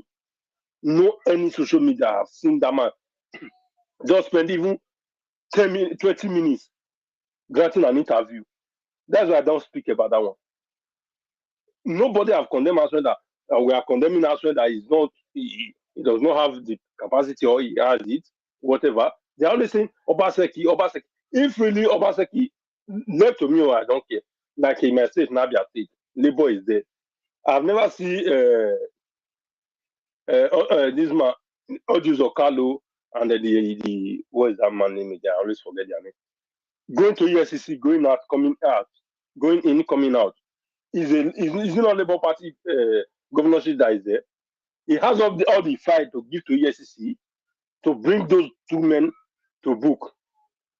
Till date, he came out and told us the airport that we are still looking for since how many months. But till now, none of the ESCC have ever invited. And he have the document on his table. So don't tell us, nobody should come here and tell me that he's trying to make Obaseki is bringing us where. If really Obaseki is bringing us where, on my own opinion, Philip Shaibu, his deputy, is even more closer for him to shed his secret doing. We will support that one because that one cover his acts and everything than even us where. He did not do that. He support other person. So let us support whatever you guys are supporting and tell the truth. Then we move on. Because if really you guys are supporting for the good thing and you guys you did not like corruption, did not like the bad thing that is going on, hence there is a slight corruption in Labour Party. Go to any other small party. That is where I will know that you guys are really fighting for the truth. Like where is this my brother's name? That went to, is it YPP? I forgot the party. That he saw the the rot in Labour Party, he said, no, I cannot support. He went to other smaller party. Yes, you do that, I will know that, yes, you guys are really fighting for the interest of the state and the goodness of the state. Not that you are still supporting the corruption in Labour Party, everything. You come here and be condemning the other party. You don't want us to talk. You guys want to press anybody that wants to speak. Because you guys have most of the people here on the comment section that support you guys. Tweeting, writing, defending anything that you guys bring out here. That cannot make us to shut up our mouth. We have to speak up. Please. If you want to condemn each and every one of them. I know if Tinubu was the person that said he's going to bring updates in APC, by now none of you will shut up. You'll be calling Tinubu out. If Atiku was the one that said he's going to bring updates of the PDP, by now you guys will be calling Atiku name every day, every blessed day. But since your preferred man said he's going to bring update of the Labour Party, none of you, apart from Naija Watch and the other of my brother that is supporting the other party now, the rest of you have never asked that man, okay, what is happening? Can you speak to us about the updates? No. But if it's any other party, you guys will scream to high heaven here. But when it comes to your own party, you guys will just shut up. You guys want all of us to just come out, as some Agbado are still doing, with this hardship in Nigeria, still supporting Agbado. Oh, what are we doing? We all have to tell ourselves the truth, what we are really fighting for. I'll continue saying it. If it didn't happen in other party, everyone here will shout to high heaven. But it happened in Labour Party now, because you guys are supporting Labour Party, nobody can say anything. They are complaining. The other one will run to party. Olumude Abata run from party to party. Nobody is chatting that Olumude run from party to party. It does not make sense, please. Let's tell ourselves the truth. Thank you. All right, Mr. Destiny, thank you, sir. Thanks for your time. Thanks for your submission as well. I appreciate you. Cries, it's good to have you on the show. Thank you very much, sir. Good evening to you. Please, you have the floor. Talk to us. Good evening, Mr. Nanjao, Domo-san. How are you and your family? I hope you are all well. Yeah. Good evening, the people on the comment section. It's nice to be with you all this beautiful midweek. And the Mommy Diaspora, thank you so much for all you do. We appreciate you, and we continue to appreciate you. Generations yet unborn, they will see your footprints all over YouTube, everything that you contributed to make Nigeria work again. And the people listening to us from all over the world, even as the politics in Nigeria unfolds, we keep saying different things. It's magic. But let's keep faith in the fact that we can do this. We can rescue the nation. And if we all are able to come together as one entity with one purpose, I think we'll be able to go far. And the people on the panel with me, good evening and happy midweek to you all. Well, I think most people, they've still not understood what the politics in Edo State is all about. Yeah, and that is why we are here to continue to educate the people. And the game today in Edo State is not just about going to vote for somebody. No, it's a rescue mission. If you are going to a war, you have to get all your arsenal. There is no standard way of winning any war. All you need to do is go there and win your war. And as long as the war you are going for is a just cause, you do everything that you can do to be able to win this war. That is exactly what we are doing in the Labour Party. That's why we are supporting Barrister Olumide Akpata of the Labour Party. We expect him to lead from the front, and that's exactly what he's doing. That is why in the 18 local government of the state, he has visited 16 of them as at last count.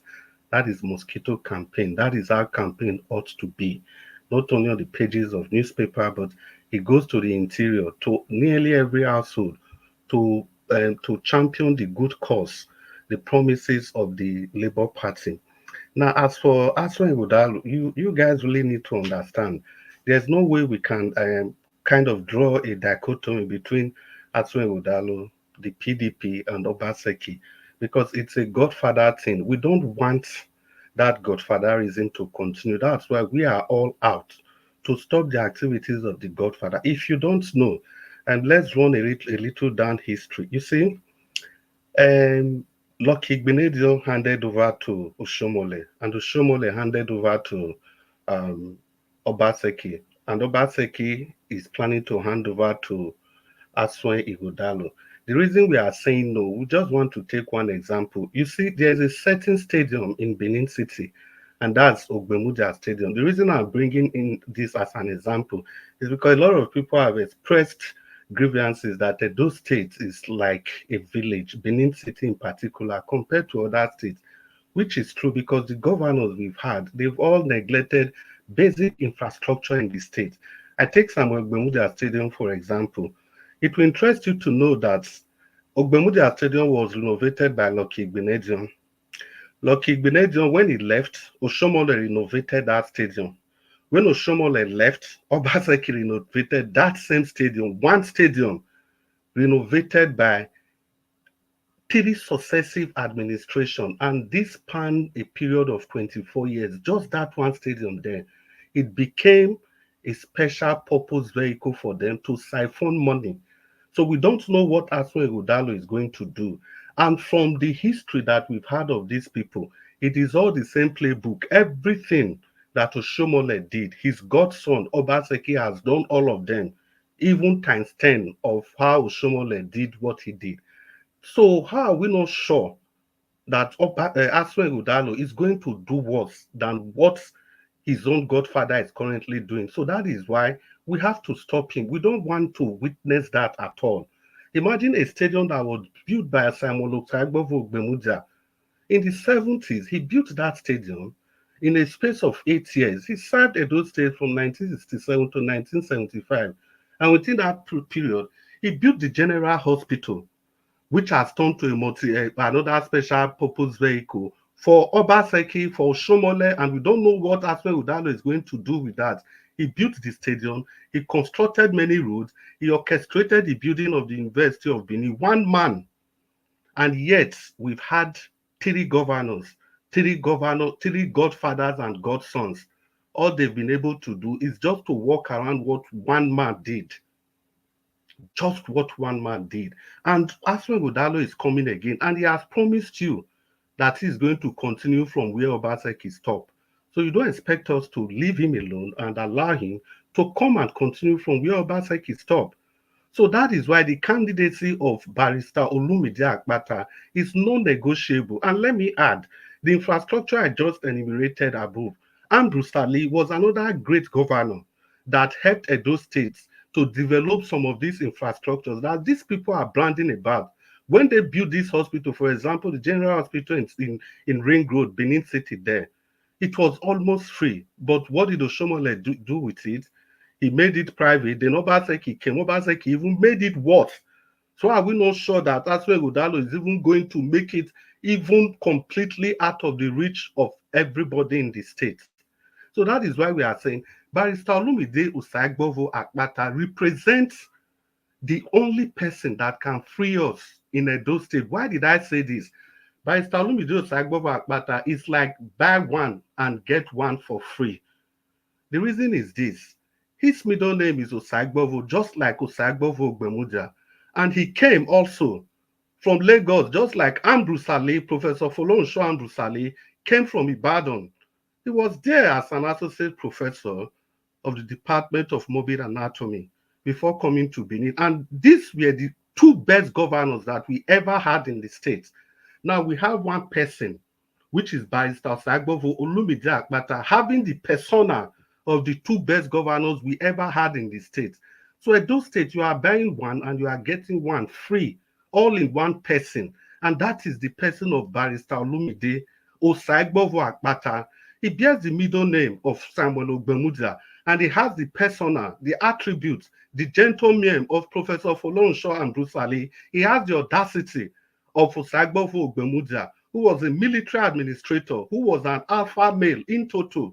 And these are the things that Osaigbovo Olumide Akpata has. He's one person encompassing the two characteristics of the best two governors that Edo State, the Bende State of Asaden ever had.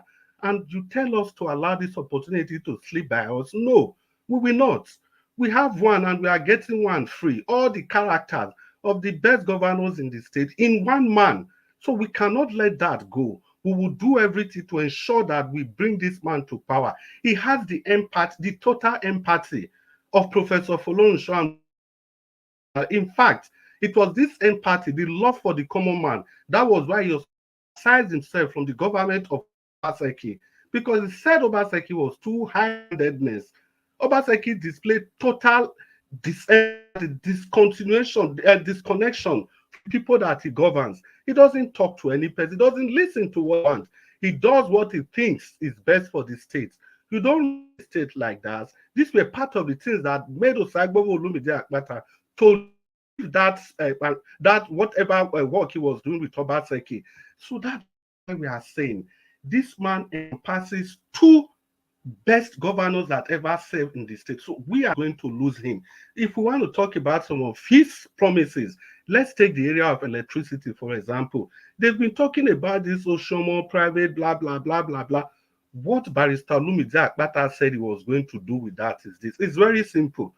That whatever electricity that he's going to provide for the states, that the cost of that electricity will be what the common man can afford. It's as simple as that. And that is what they do in the Western world. Anything, any product in the Western world, they have to bring it down to the lowest level so that the person that is earning the lowest amount of money can be able to afford that. That is why in the Western world, all you need to do is just a good credit score, almost irrespective of what you are earning. You can buy a car, you can buy a house, you can almost do anything you want to do because the prices have been bogged down to the level of the poorest man in the country. That is what Barrister Osaigbovo Olumide Akpata hopes to do with electricity. In the second round, we'll talk more. Thank you, Mr. Naijawaj. Remember to vote Barrister Olumide Akpata of the Labour Party. Thank you, sir. Mr. Oga Chris, thank you very much, sir. I appreciate you. Thanks for your submission. I would like us to quickly move on now to the next person. I believe that's the last person. Yes, that was the last person. We are ready to take our final submission right now. Thank you very much, my people, right there. Now, God will bless you now. Let's go on with our final submission, which is just going to You be forgot about me, Mr. Elvis. Oh, yeah, listen, you actually came in late just now, and that's true, sir. All right, but I've been in since Destiny was talking. Oh, okay. All right, that's fine, sir. Talk to us then so that you'll be entitled to final submission. Thank you, sir. Good evening to you. Good evening, Mr. Elvis. Good evening, Mommy Diaspora. God bless you all. I've been listening to your show for the last few days as well, and it's been quite interesting. And I'm glad to be here once again, even though I came late. Thank you for letting me in, though. All protocols duly observed to all the panelists and those who are the comment section. So actually, it was good that I came in late because when I was listening to Mr. Destiny there, I'm kind of like, what he was saying, with all due respect, doesn't really align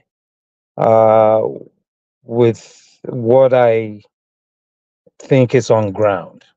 The fact, all this going back and forth and tying Olumide to Labour Party and all that stuff, and to me,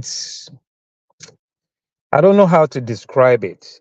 For me, my support for Olumide Akpata has nothing to do with Labour Party. Just as my support for Peter Obi and Dati Baba Ahmed had nothing to do with Labour Party. I'm not a Labour Party member, and I never will be, to be honest with you. But the fact is that I look at the individuals.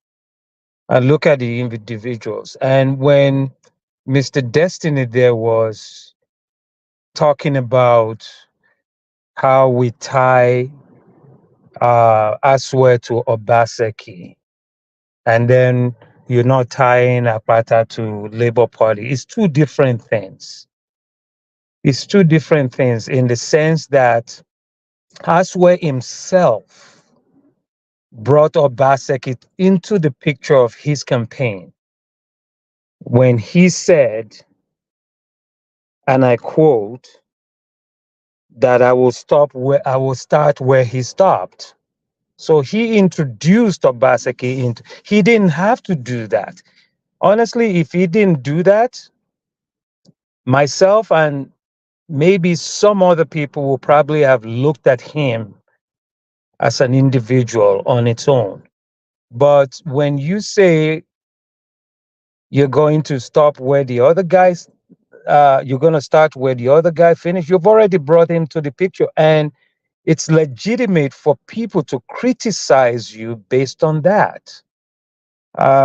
So, and with the situation with the Labour Party, yeah, Labour Party stinks. I don't know if anybody in this panel, Mr. Elvis, maybe you've met Peter Obi before. Like I said, I was at one of his functions when it came to Canada, and I did speak. If you're in the presence of this man, you will understand why you are supporting him. And he himself, or Peter Obi here, was using, just like Akpata, both using the LP, the Labour Party, as a special purpose vehicle. If you actually sit one-on-one or you attend an event where these guys speak, you'll be able to separate them from the Labour Party. In real estate here, right? Like I said before, I'm in real estate. In real estate here, you get a license and you pick a brokerage where you want to park your license. It is not that brokerage that sells the real estate. It is you, the individual, that sells the real estate. You're the one that stands in front of people. You're the one that talks to people. You're the one that shows people property. They are trusting you, not the company that you park your license. So for me, with Nigerian politics as it is, I try to pick people based on them alone, regardless of which party they're with. Because truth be told, all parties stink. All PDP, APC, LP, they all stink. They all stink to high heaven, and we all know that unless we want to lie to ourselves. So we have to go do our research, look at the individual, look at the pedigree of the individual, look at the things that they have done in the past, analyze the things that they plan to do in the future, and make your decision based on that. Because Nigeria is where it is today because it's either the broom or the umbrella. Well, the broom is not cleaning house. The umbrella is not stopping the rain. Mama, Papa, Pikin that we thought was the hope, some individuals have hijacked that as well. So what we have to do now is look at the individual. And I support Olumide Akpata because I looked at him as an individual, not from which party he comes from. And this is how we can move Nigeria forward. This is how we can move Nigeria forward state by state by looking at individual. Alex Oti, I know we always bring that up. He is an individual, even though he's still a member of the Labour Party, but he's doing his own thing.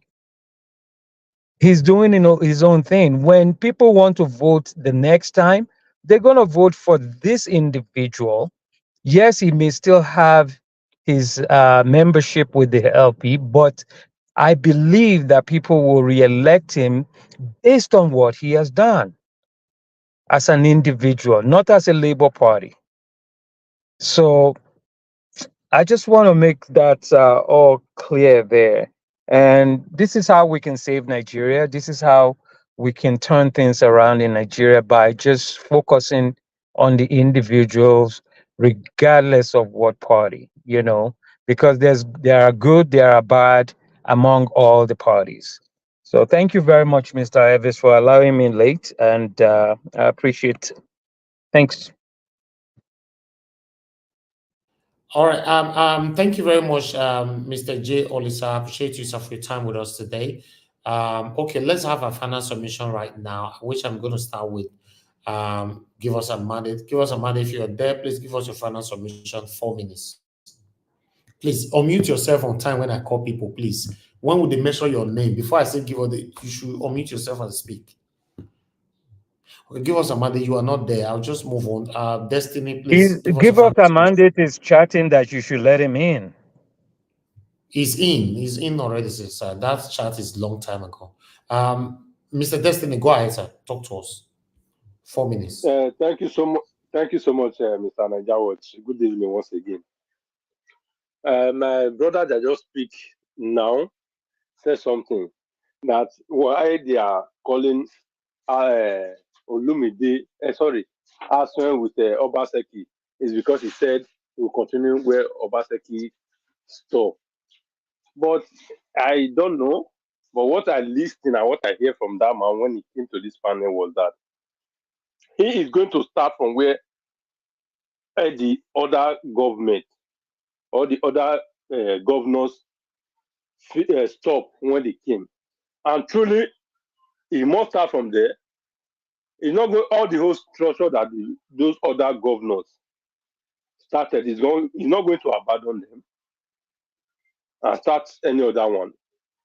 He must finish what they are doing, even if he's going to bring up other ones. Even the Lesotho they are talking about now from my state. The light he just concluded. They started it 20-something years ago. Why Lesotho did not abandon the light? Because he did not want to start from where the other ones start. I don't understand it. The man said, I will start from where the rest start, then I'll still continue my own. I don't see anything wrong with that. Most of the challenges we are facing in Nigeria right now is not even from many of them, is few that is from the governors. Majority of them are from the federal government, because there's no majority and a big autonomy for the governors. So anything that we are passing through right now, although they are, like someone said about they said modular refinery. If I do buying for cheap, even that modular refinery is working right now, the tools, where are they getting it from? Is it not from the federal government?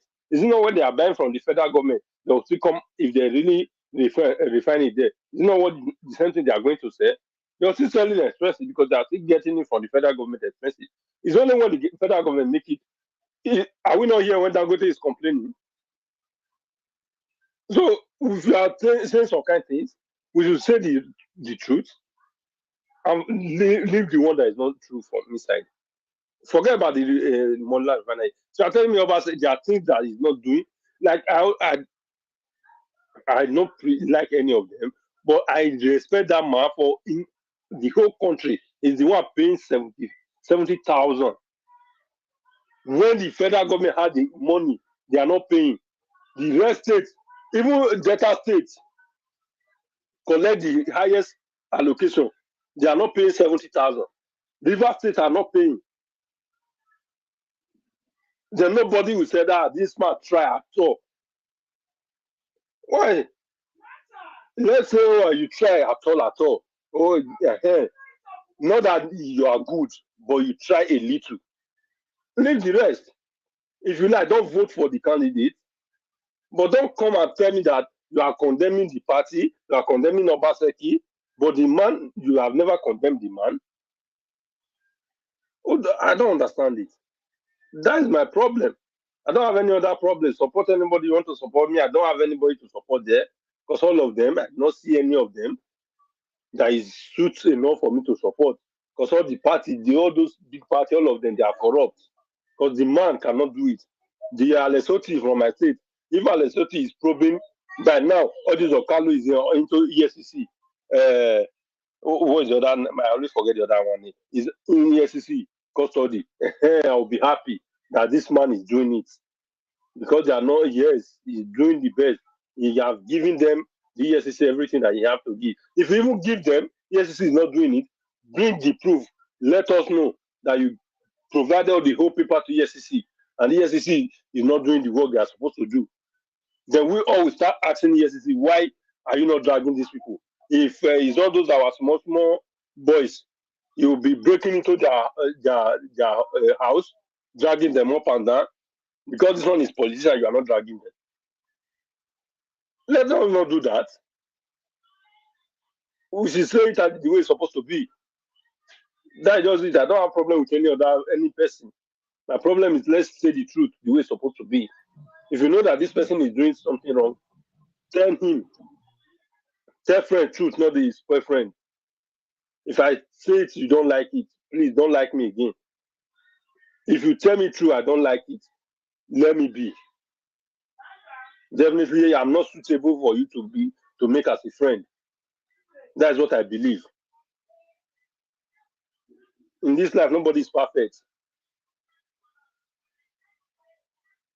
Let's not come here supporting the other side, harming the other side when we know that all of them are the same thing. You just said it now. Thank you.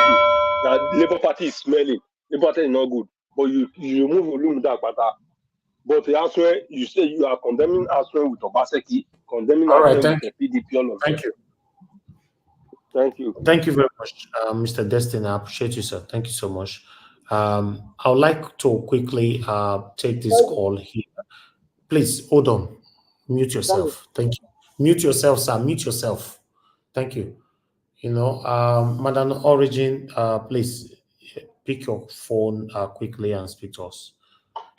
Good evening to you, man. Good evening to you. Please talk to us. We got your missed call. Hello, Mr. Niger Watch. Thank you. I greet Mama Desper. Good day, ma. God bless you and all the panelists.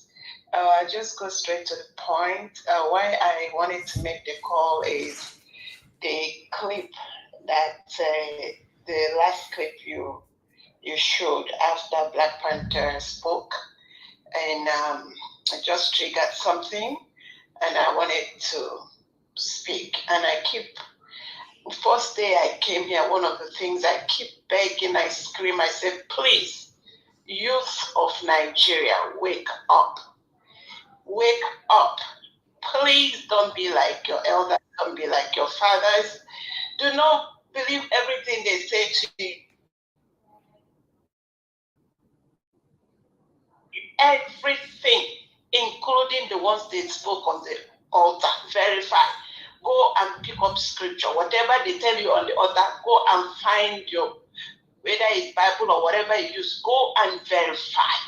Because of what has behooved us. I also say, please research. When you research, it will shock you what you're sitting on. Please. And I when I sit down here, you will know how when I start, sometimes I wait for you, because like we have said here, all we hear is all these shallow minds. This is one platform that you hear that is devoted. It doesn't matter how little pin we are moving, but as long as we hear every day, we keep praying that somebody that will be awakening for us to understand what is going on. It is beyond this political party thing. And when I see people talking about party, it also turns my stomach. Why I keep stressing, I said PDAPC, they are the axis of evil.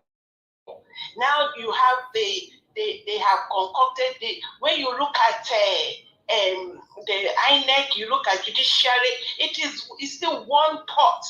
These people came from one place, and that place is this bunch of the SAN is the Mr. Clark. Say they are wasted, crooked generation, elders that had their intelligence wasted.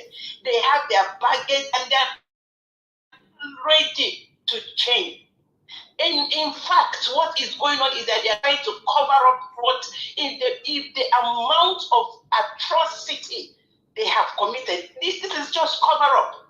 I can't wait for this one man that will rise up and scatter this thing and reset this nation and do what it takes and bring these people to accountability. How can you imagine if these people had the conscience, the mind? Who has the mind to put their children's children into bondage? If they give you a loan, you will pay in 34 years.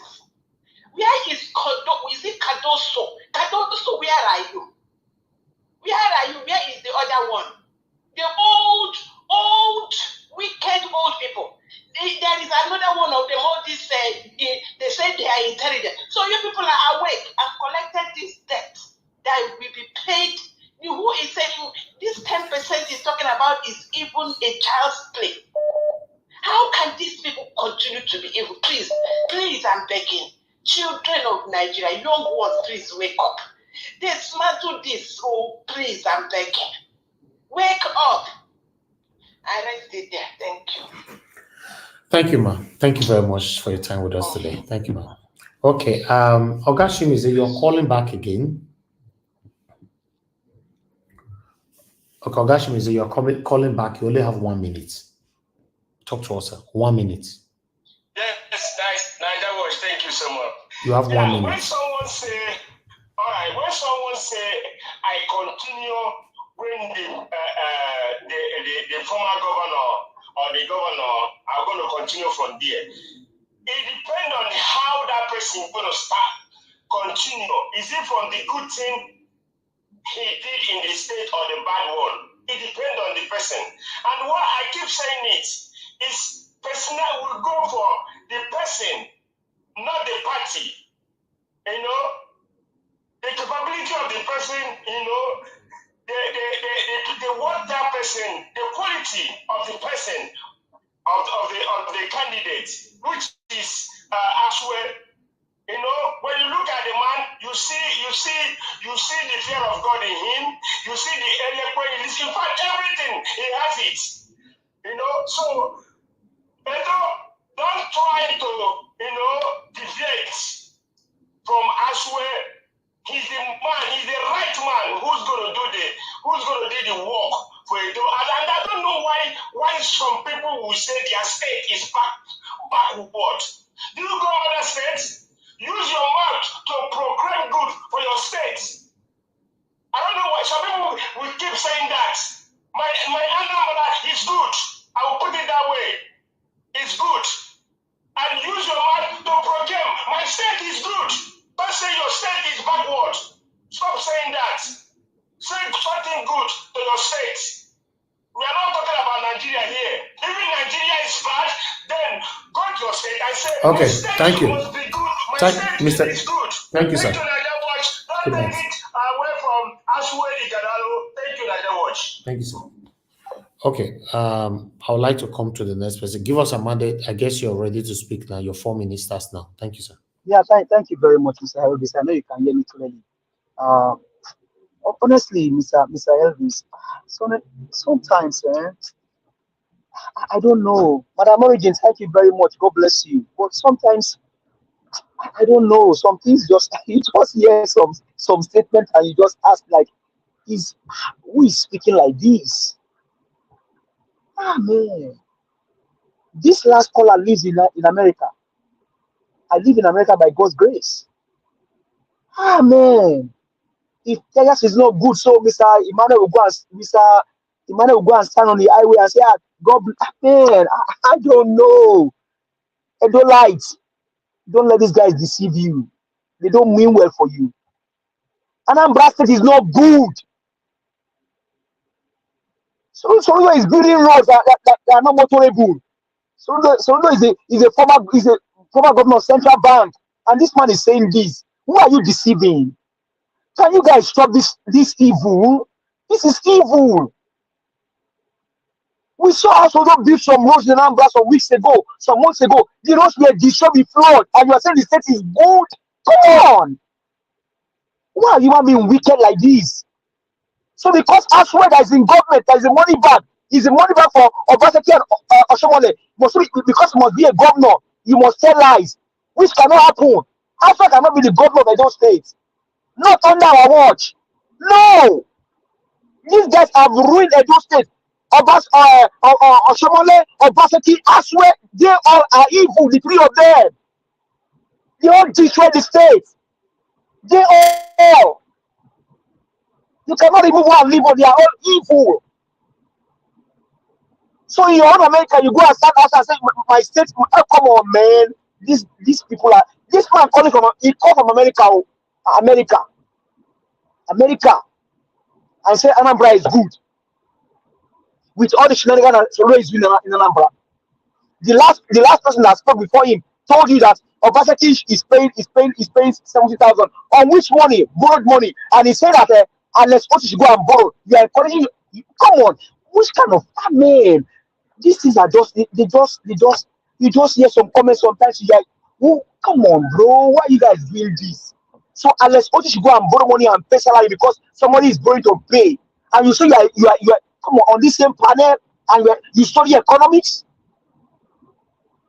Ah man, so now you have to pay you have to go and borrow and pay salary, and that's your own viable project. That's a good thinking for you, man. I don't know the kind of thinking that people brings here, man. So now it just bother people. It just staggers my imagination. So Obaseki borrow money, so that means I borrow money to pay you. You guys will pay it back, and you are saying you should clap for him, man.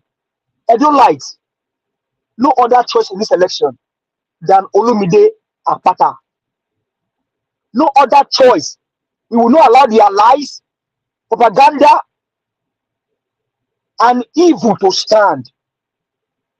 You live in America. You are saying that you come on, and you are saying that you go and borrow money and pay salary in Abia State. Alessoti will not do that because Alessoti understand what it means to be a governor. You can't even mention the name of the people in the state you claim that you are from. Come on, bro. What kind of people is this, for God's sake? What kind of thing is this? Must we do this to our people? Must we do this to our people? Madam, you just call and then tell us after that video. You know the debt they are suffering today. You know how much you and I will pay for this debt that we don't even benefit from. These guys they brought to steal, they brought to pay salary, and you are encouraging them. They should clap for them. Ah man. What kind of rational thinking is this? What kind? And that's why we tell you that Barrister Olumide Akpata left money in MBA is not child's play. 1.5 billion naira. The same thing Peter Obi did in Anambra. The man that come from America, can you tell us how much Soludo is borrowing in your state? And you are saying they should proclaim that. Come on, man. Come on, people. Stop doing this. Don't sell lie because you want to put somebody in power. It is not done. Stop it. Stop it. Stop it. Let it stop. Let it stop. As well, it's not different from Baseki. They are all evil. He's been in government for the past 16 years. How is it different from Baseki? Edo Light, Olumide Akpata is your government. Thank you very much. Thank you, sir. Thank you. Give us a mandate. I appreciate you, sir. Thank you. Okay, let me come to Abdul Malik. Abdul Malik, please talk to us here. 4 minutes, right? I think Abdul Malik, have you said something? No, not. Hello? Okay, thank you, sir. That's fine. Go ahead. 4 minutes. Thank you. Okay, good evening once again, Naija World. Yeah, give us a mandate. You said it all. Why are women being wicked like this?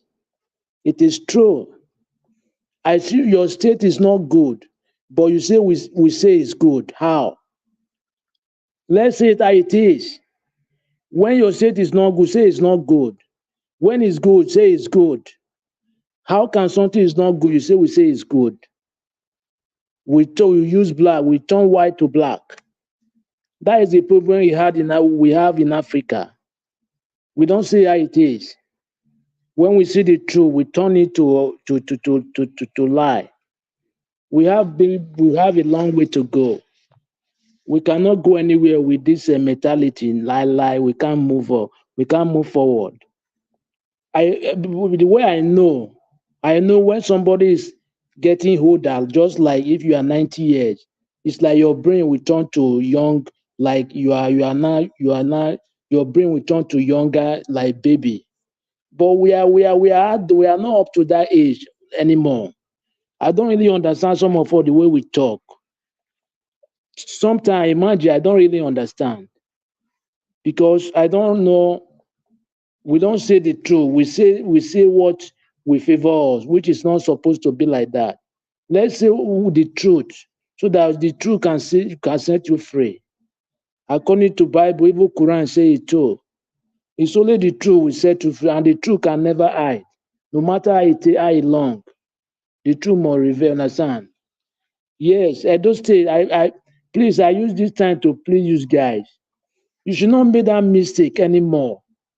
Imagine a country that have government, people that govern them.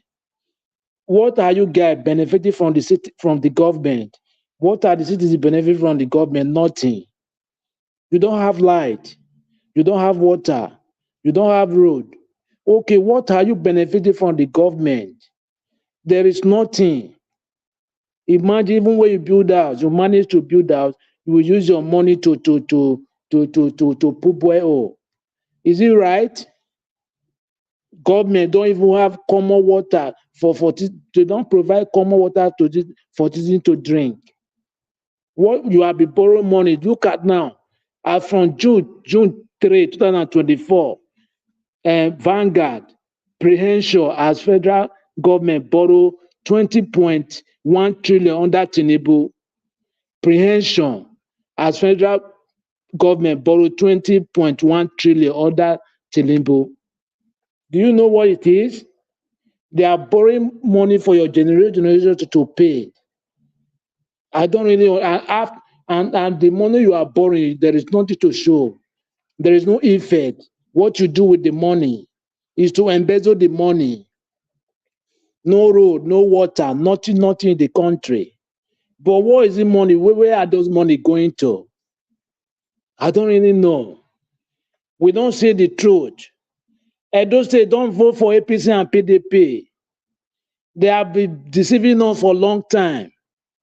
If you really mean well for Nigeria or your state, anything PDP and APC, drop it. There is nothing good will come out from those people. Lie, ever. There is nothing good will come out from there. Thank you, Nigeria Watch. There's nothing good that will come out from APC and PDP. Thank you very much, my brother, for reminding them of that. Thank you, Abdul Malik. God bless you, sir. Okay, let me go on now to the next person to give us Black Panther, if you're available, your final submission. 4 minutes. I'm available. Can you hear me now? Yes, sir. Go ahead. Thank you. 4 minutes. Thank you. I want to thank you once again and thank everybody. Mr. Joe, sir, God bless you, sir. And the last person the mommy that called in, may God bless you, ma. Now I can see that people are listening to what we are speaking about, and people that are not listening, that are trying to go through the back door, will catch you. I've caught one of them. Madam, God bless you. Let me go on that loan before I go to the other one. You see, that loan is between now for 35 years. They are pegging that loan within now to 40 years. Yes, because we might not be able to finish the interest. We're pegging within now to 40 years. Now, you people are saying our children are children. We are part of people that will pay that loan. No? If you're not saying I'm not going to pay that loan, nothing and a lie at the top. Calculate, add 40 years to your years. Now. You are going to pay, you are part of people that will pay that loan if you don't know. It's going to accrue to almost $70 billion.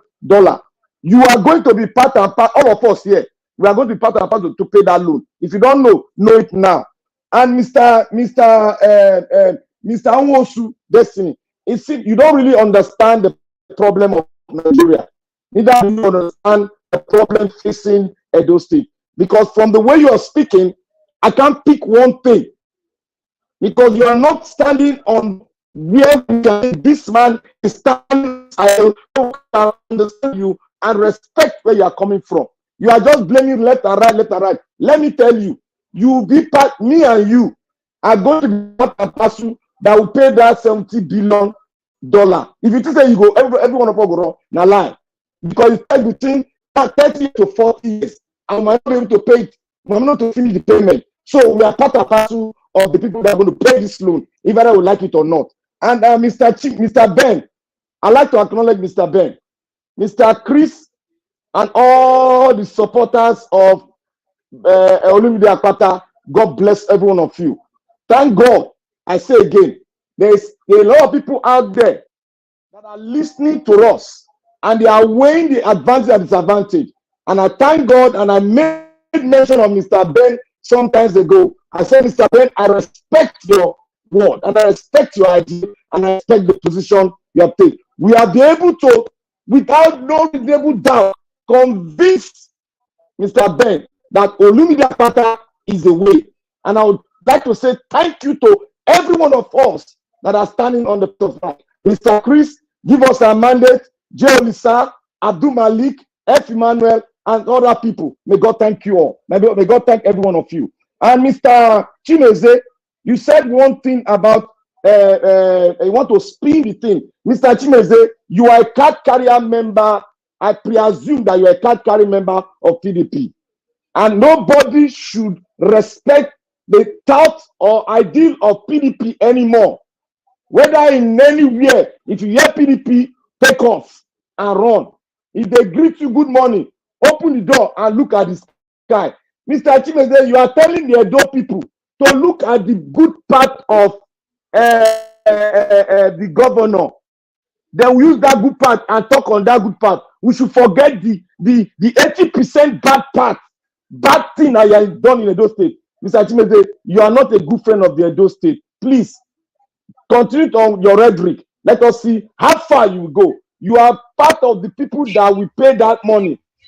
That's $70 billion. And not 80% to 95% to. See, let me talk on the fiber optic. Let me talk on the fiber optic.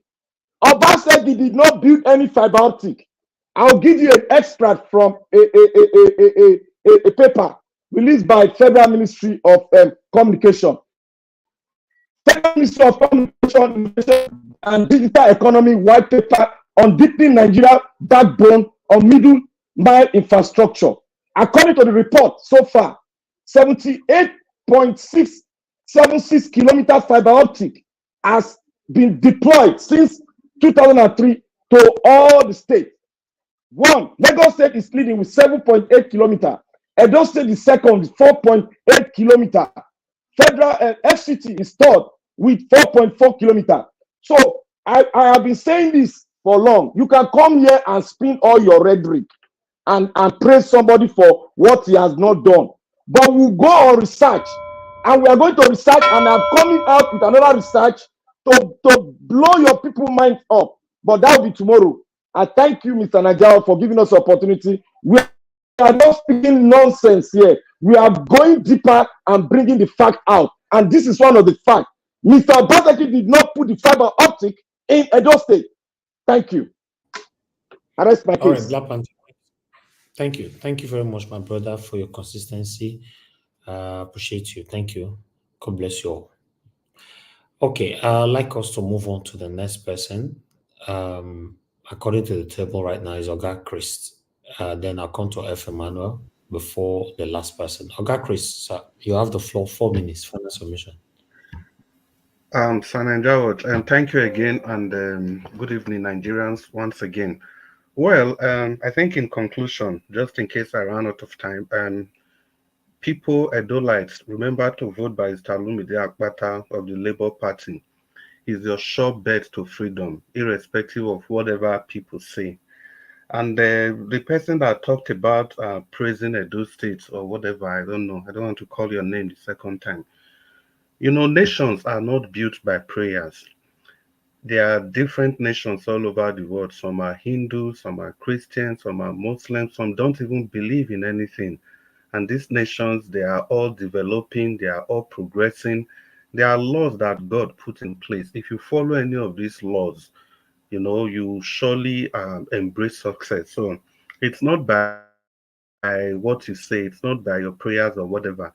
Moreover, didn't you see the last statistics that Nigeria is the second most praying nation, just after Afghanistan? And look at both countries. Can't you see the level of decadence in both countries?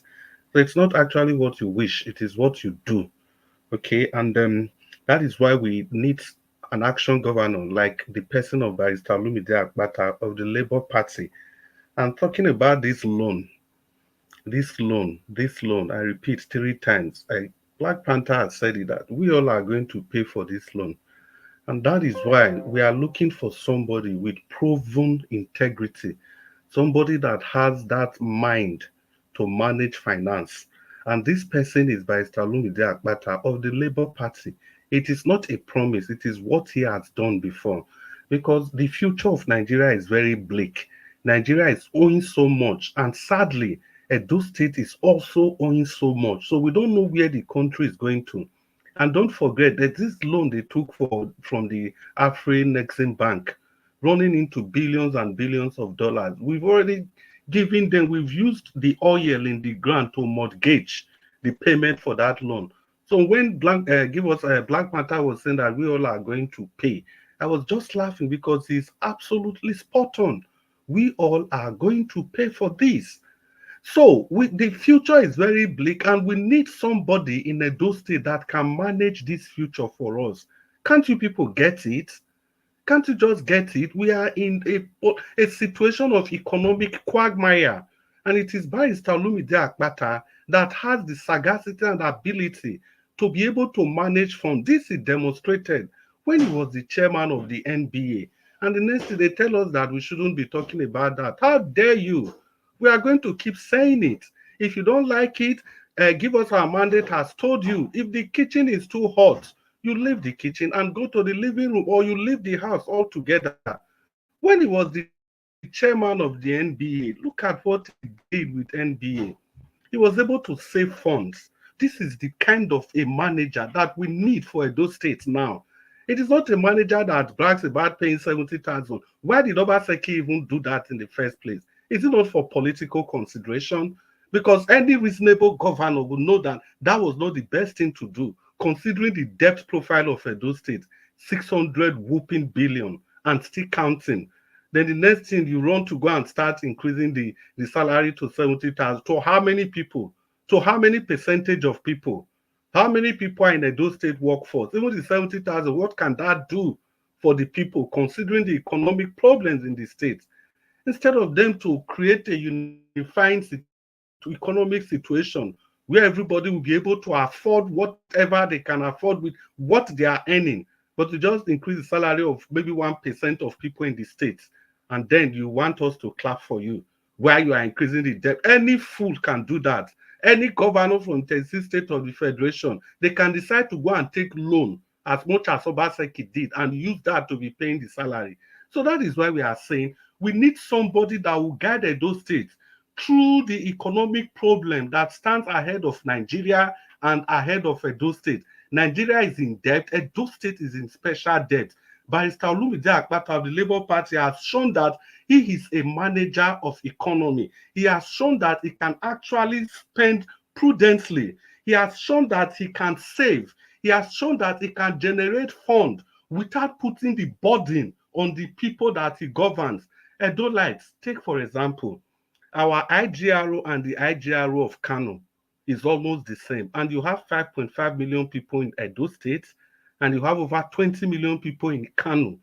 So that gives you an idea of the burden that this wicked government of the APC and the PDP. Thank you, Malik. You said nothing good can come from these people. That gives you an idea of the wickedness of these two political parties, these two groups. So in rounding up Edo Lights, I said from the beginning, Olumide Akpata of the Labour Party is your key to escape this prison that we have been put in by the PDP and the APC. Thank you, Mr. Nanjawash, and good evening, Nigerians. Thank you, Oga Chris. Thank you very much, sir. Thank you. F. Emmanuel, sir, if you're there, your final submission, 4 minutes, please.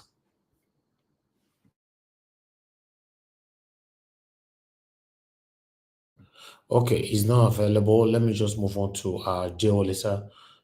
Please, sir, give us your final submission, 4 minutes. Yeah, thank you, Mr. Elvis. Hope you can hear me clearly. Yes, sir. Thank you very much, sir. Okay, so for my final submission, I just want to address what Mr. Chimize was saying there regarding what as was said about continuing from where Obaseki stopped. Now, where have we heard that before? I mean, when I was looking at the candidates, when Aswe actually first came to your show, I listened through. I was actually leaning towards him. I'll be honest with you. I was actually leaning towards him. But then I said to myself, when I heard what he had said about continuing from where Obaseki stops, so I started digging. I mean, we can't totally say Obaseki is a write-off. He's done some good things in Edo. Let's be honest with each other. But I look at the most important things for the people, which is security, road and transport, and agriculture. And we all know that it doesn't have a pass mark. I mean, maybe a C minus or something in all those areas. And when you say you're going to continue from there, I'm like, okay, it's like a deja vu for me, because the current guy in Aso Rock right now said exactly the same thing. And where are we today in Nigeria? Are we better off in Nigeria today than we were under Buhari 2 years ago? That's the question. So then Olumide Akpata came in, and I started studying him as well. So, and I put the two side by side. Like I said, I consider the individuals, not the party. Okay? I put the two side by side, and I said to myself, one of them must be better than it. They are both qualified. To be honest with you, they are both qualified to be governor of Edo State. And they have the pedigree and the credentials. But personally, with my own research and with my own observation of the people and some of the things they've said and all that, I decided to go for Olumide Akpata because I think he is more like the people that he wants to govern. He is more down to earth and will understand the plight of the people more than Aswe would. And that's how I made my choice. That's how I made my choice. And to say that, oh, you know, you shouldn't look at somebody saying I will continue from where the other person stopped, I don't get that. I honestly don't. And then for those who are supporting the YPP candidate, I want to ask them this hypothetical question, because they've been trashing Labour Party, you know, attaching Olumide Akpata to Labour Party and trashing all of that, right? Trashing Olumide Akpata because of Labour Party. So this is an hypothetical question. Let's assume that the candidate in YPP that they're supporting is the flag bearer for Labour Party. Would they support this guy? Because they've come with a whole lot of things about this guy to discredit the other people, you know? So if this guy was still in Labour Party, would they stand to support this guy? Because they are saying Olumide Akpata is no good because it's tied to Labour Party.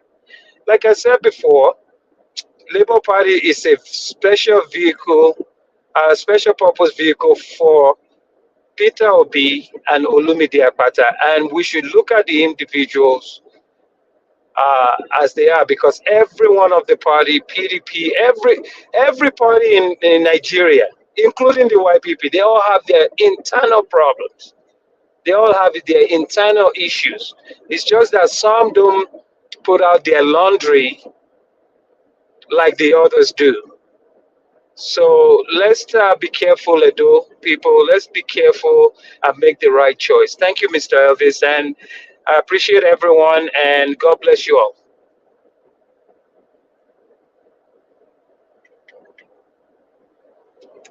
Are you there, Mr. Elvis? Mr. James, yes, I'm here, sir. Thank you very much, sir.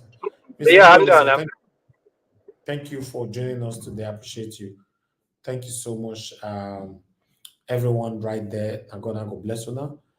We've come to the end of the broadcast right now. I believe everybody have given their submission. So I'd like us to Mr. Epic, sorry, I quickly rushed out to attend to something. I just came in now. Okay, give us your final submission then, sir, quickly, so that we can round up. All right. Thank you, everyone that have done their own last submission.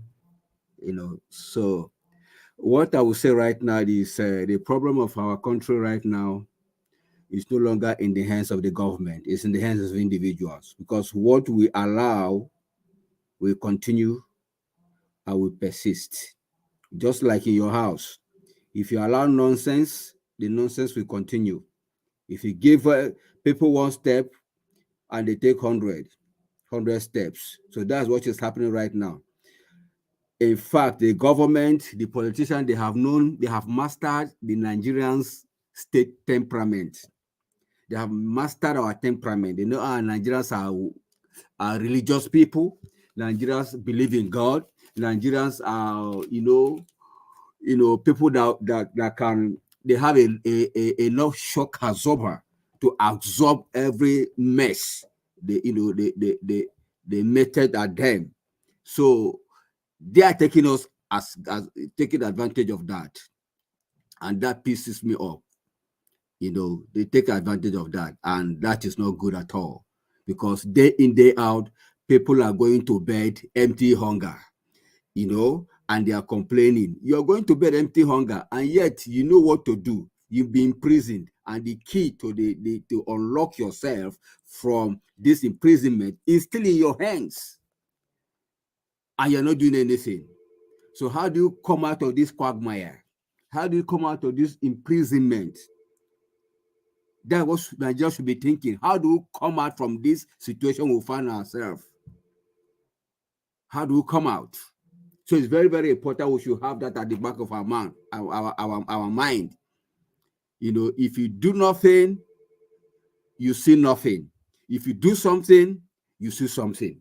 It's as simple as that. So Mr. Ivis, I don't want to bug us with so much repetition and back and forth. We all know what to do. Thank you, sir. Him that knows how to do good, do it. The good is for you to speak to your government and go and collect your mandate back. Thank you. Thank you very much, Oga F. Emmanuel. God bless you, sir. Thank you so much. Mr. F, you are calling and you have only 1 minute. Just go straight to the point. Thank you, sir. Good evening to you. Thank you. 1 minute you have, sir. Just go straight to the point. Okay. The reason why I call this hearing is that people are many people in this last panel. They always say Olumide Apata. This Olumide Apata, allegedly, they say he wife not with her for us. So you see, that one is number one problem from her. Okay. They already say Olumide Apata. As I said before, in 2023, where we are Olumide Apata, when we obedience, we the real obedience, when we decide to Mr. Peter Obi, we don't see Olumide Apata. But now the challengers say they are not the real obedience. Sometimes some people they call us they will be obedient. See, 2027, if Peter Obi want contest, I'll still come out support her. I know the support party, and the support candidate, the person that came out for that party. You understand? So I want to use this opportunity to my brother, Mr. Chimeze, Okay. God bless you. I hear your voice. Thank you. I want to tell those people, please, not make mistake. Although we don't see the sign. See, just only one day when Mr. Asome go down go ring road, everywhere be like market. Just ring road though. So All right, thank you. People, not make mistake. Now Asome go down. Now the man will sabi. He go deliver. Okay. He go finish up for those states. He Thank you. promise us, hey, we not worry. He go do the right thing. So you guys should not be afraid. Thank you, Nigeria World. May God bless you, sir. Thank you, Mr. F.A. Thank you, sir. God bless you, sir. Okay. Thank you very much, my people. We've come to the end of the broadcast. 3 hours. Yes.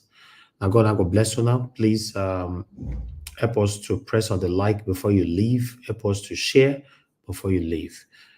Subscribe to our channel. Hit the notification bell. Encourage us to do more for you. Every one of you that came into the panel today, starting with Oga F. Emmanuel, Abdul Malik, Black Panther, give us a mandate, Oga Chris, Oga J. Olisa, Mr. Destiny. Thank you very much, my people. Abdul Malik, I appreciate you. I appreciate every one of you for your time with us today. I appreciate those of you that called in as well, Mr. Ben, Mr. Chimize, Madam Origin, Oga FA, and many others that called in. God bless you. I appreciate you all. By the way, Oga CM, a whole 1 week, we never hear from you. Now, wow. I bet we're going to help us go find where our iPad day. We'll know where it day. Thank you so much. We don't miss them. Okay, thank you so much, my people. Madam Nena, we miss you. Madam, who again? Okay, Madam Busy Brains. We're still expecting to hear from you and many others. God bless you now. Thanks for your time. And the person that supported the channel today, we got a support for one person from Madam Obi Achuku.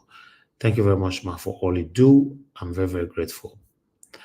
I'd like to appreciate those of you right there on the comment section. Started with Mother of All Mommy Diaspora. Thank you very much, Mommy. I appreciate you for all you do. Thank you so much. Oga Chris, thank you, sir. Thank you, Stephanie Ojek. Thank you, Patricia Enofe, my dear sister. I appreciate you. Thank you, Oga Abu Azi. Thank you very much for all you do. Thank you, Rosie Ayosh. Thank you very much. I appreciate you. Thank you, Madam Tusabi, and many, many others. Madam Peg Modi, Mr. Joseph. Thank you. Now, God will bless all of you now. We come to the end of the broadcast. Let's see you guys again. Oriemi Abdul, I can see right there as well. Thank you, sir.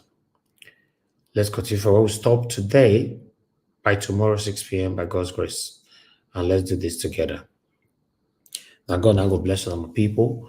So, as you prepare to leave right now, just press on that like button. Let our voices go far. Some people think that when you press the like, they pay us. Because some people are counting the money. That's their interest. I want to educate you a little bit. It's not, nobody pay anybody for liking, but it goes a long way because YouTube would recommend the video for other Nigerian communities that have not seen it so that they can hear what we're saying. That's it all about. Okay? Thank you so much. Now, God will bless you now. Take care. Have a good night, my people, and bye for now.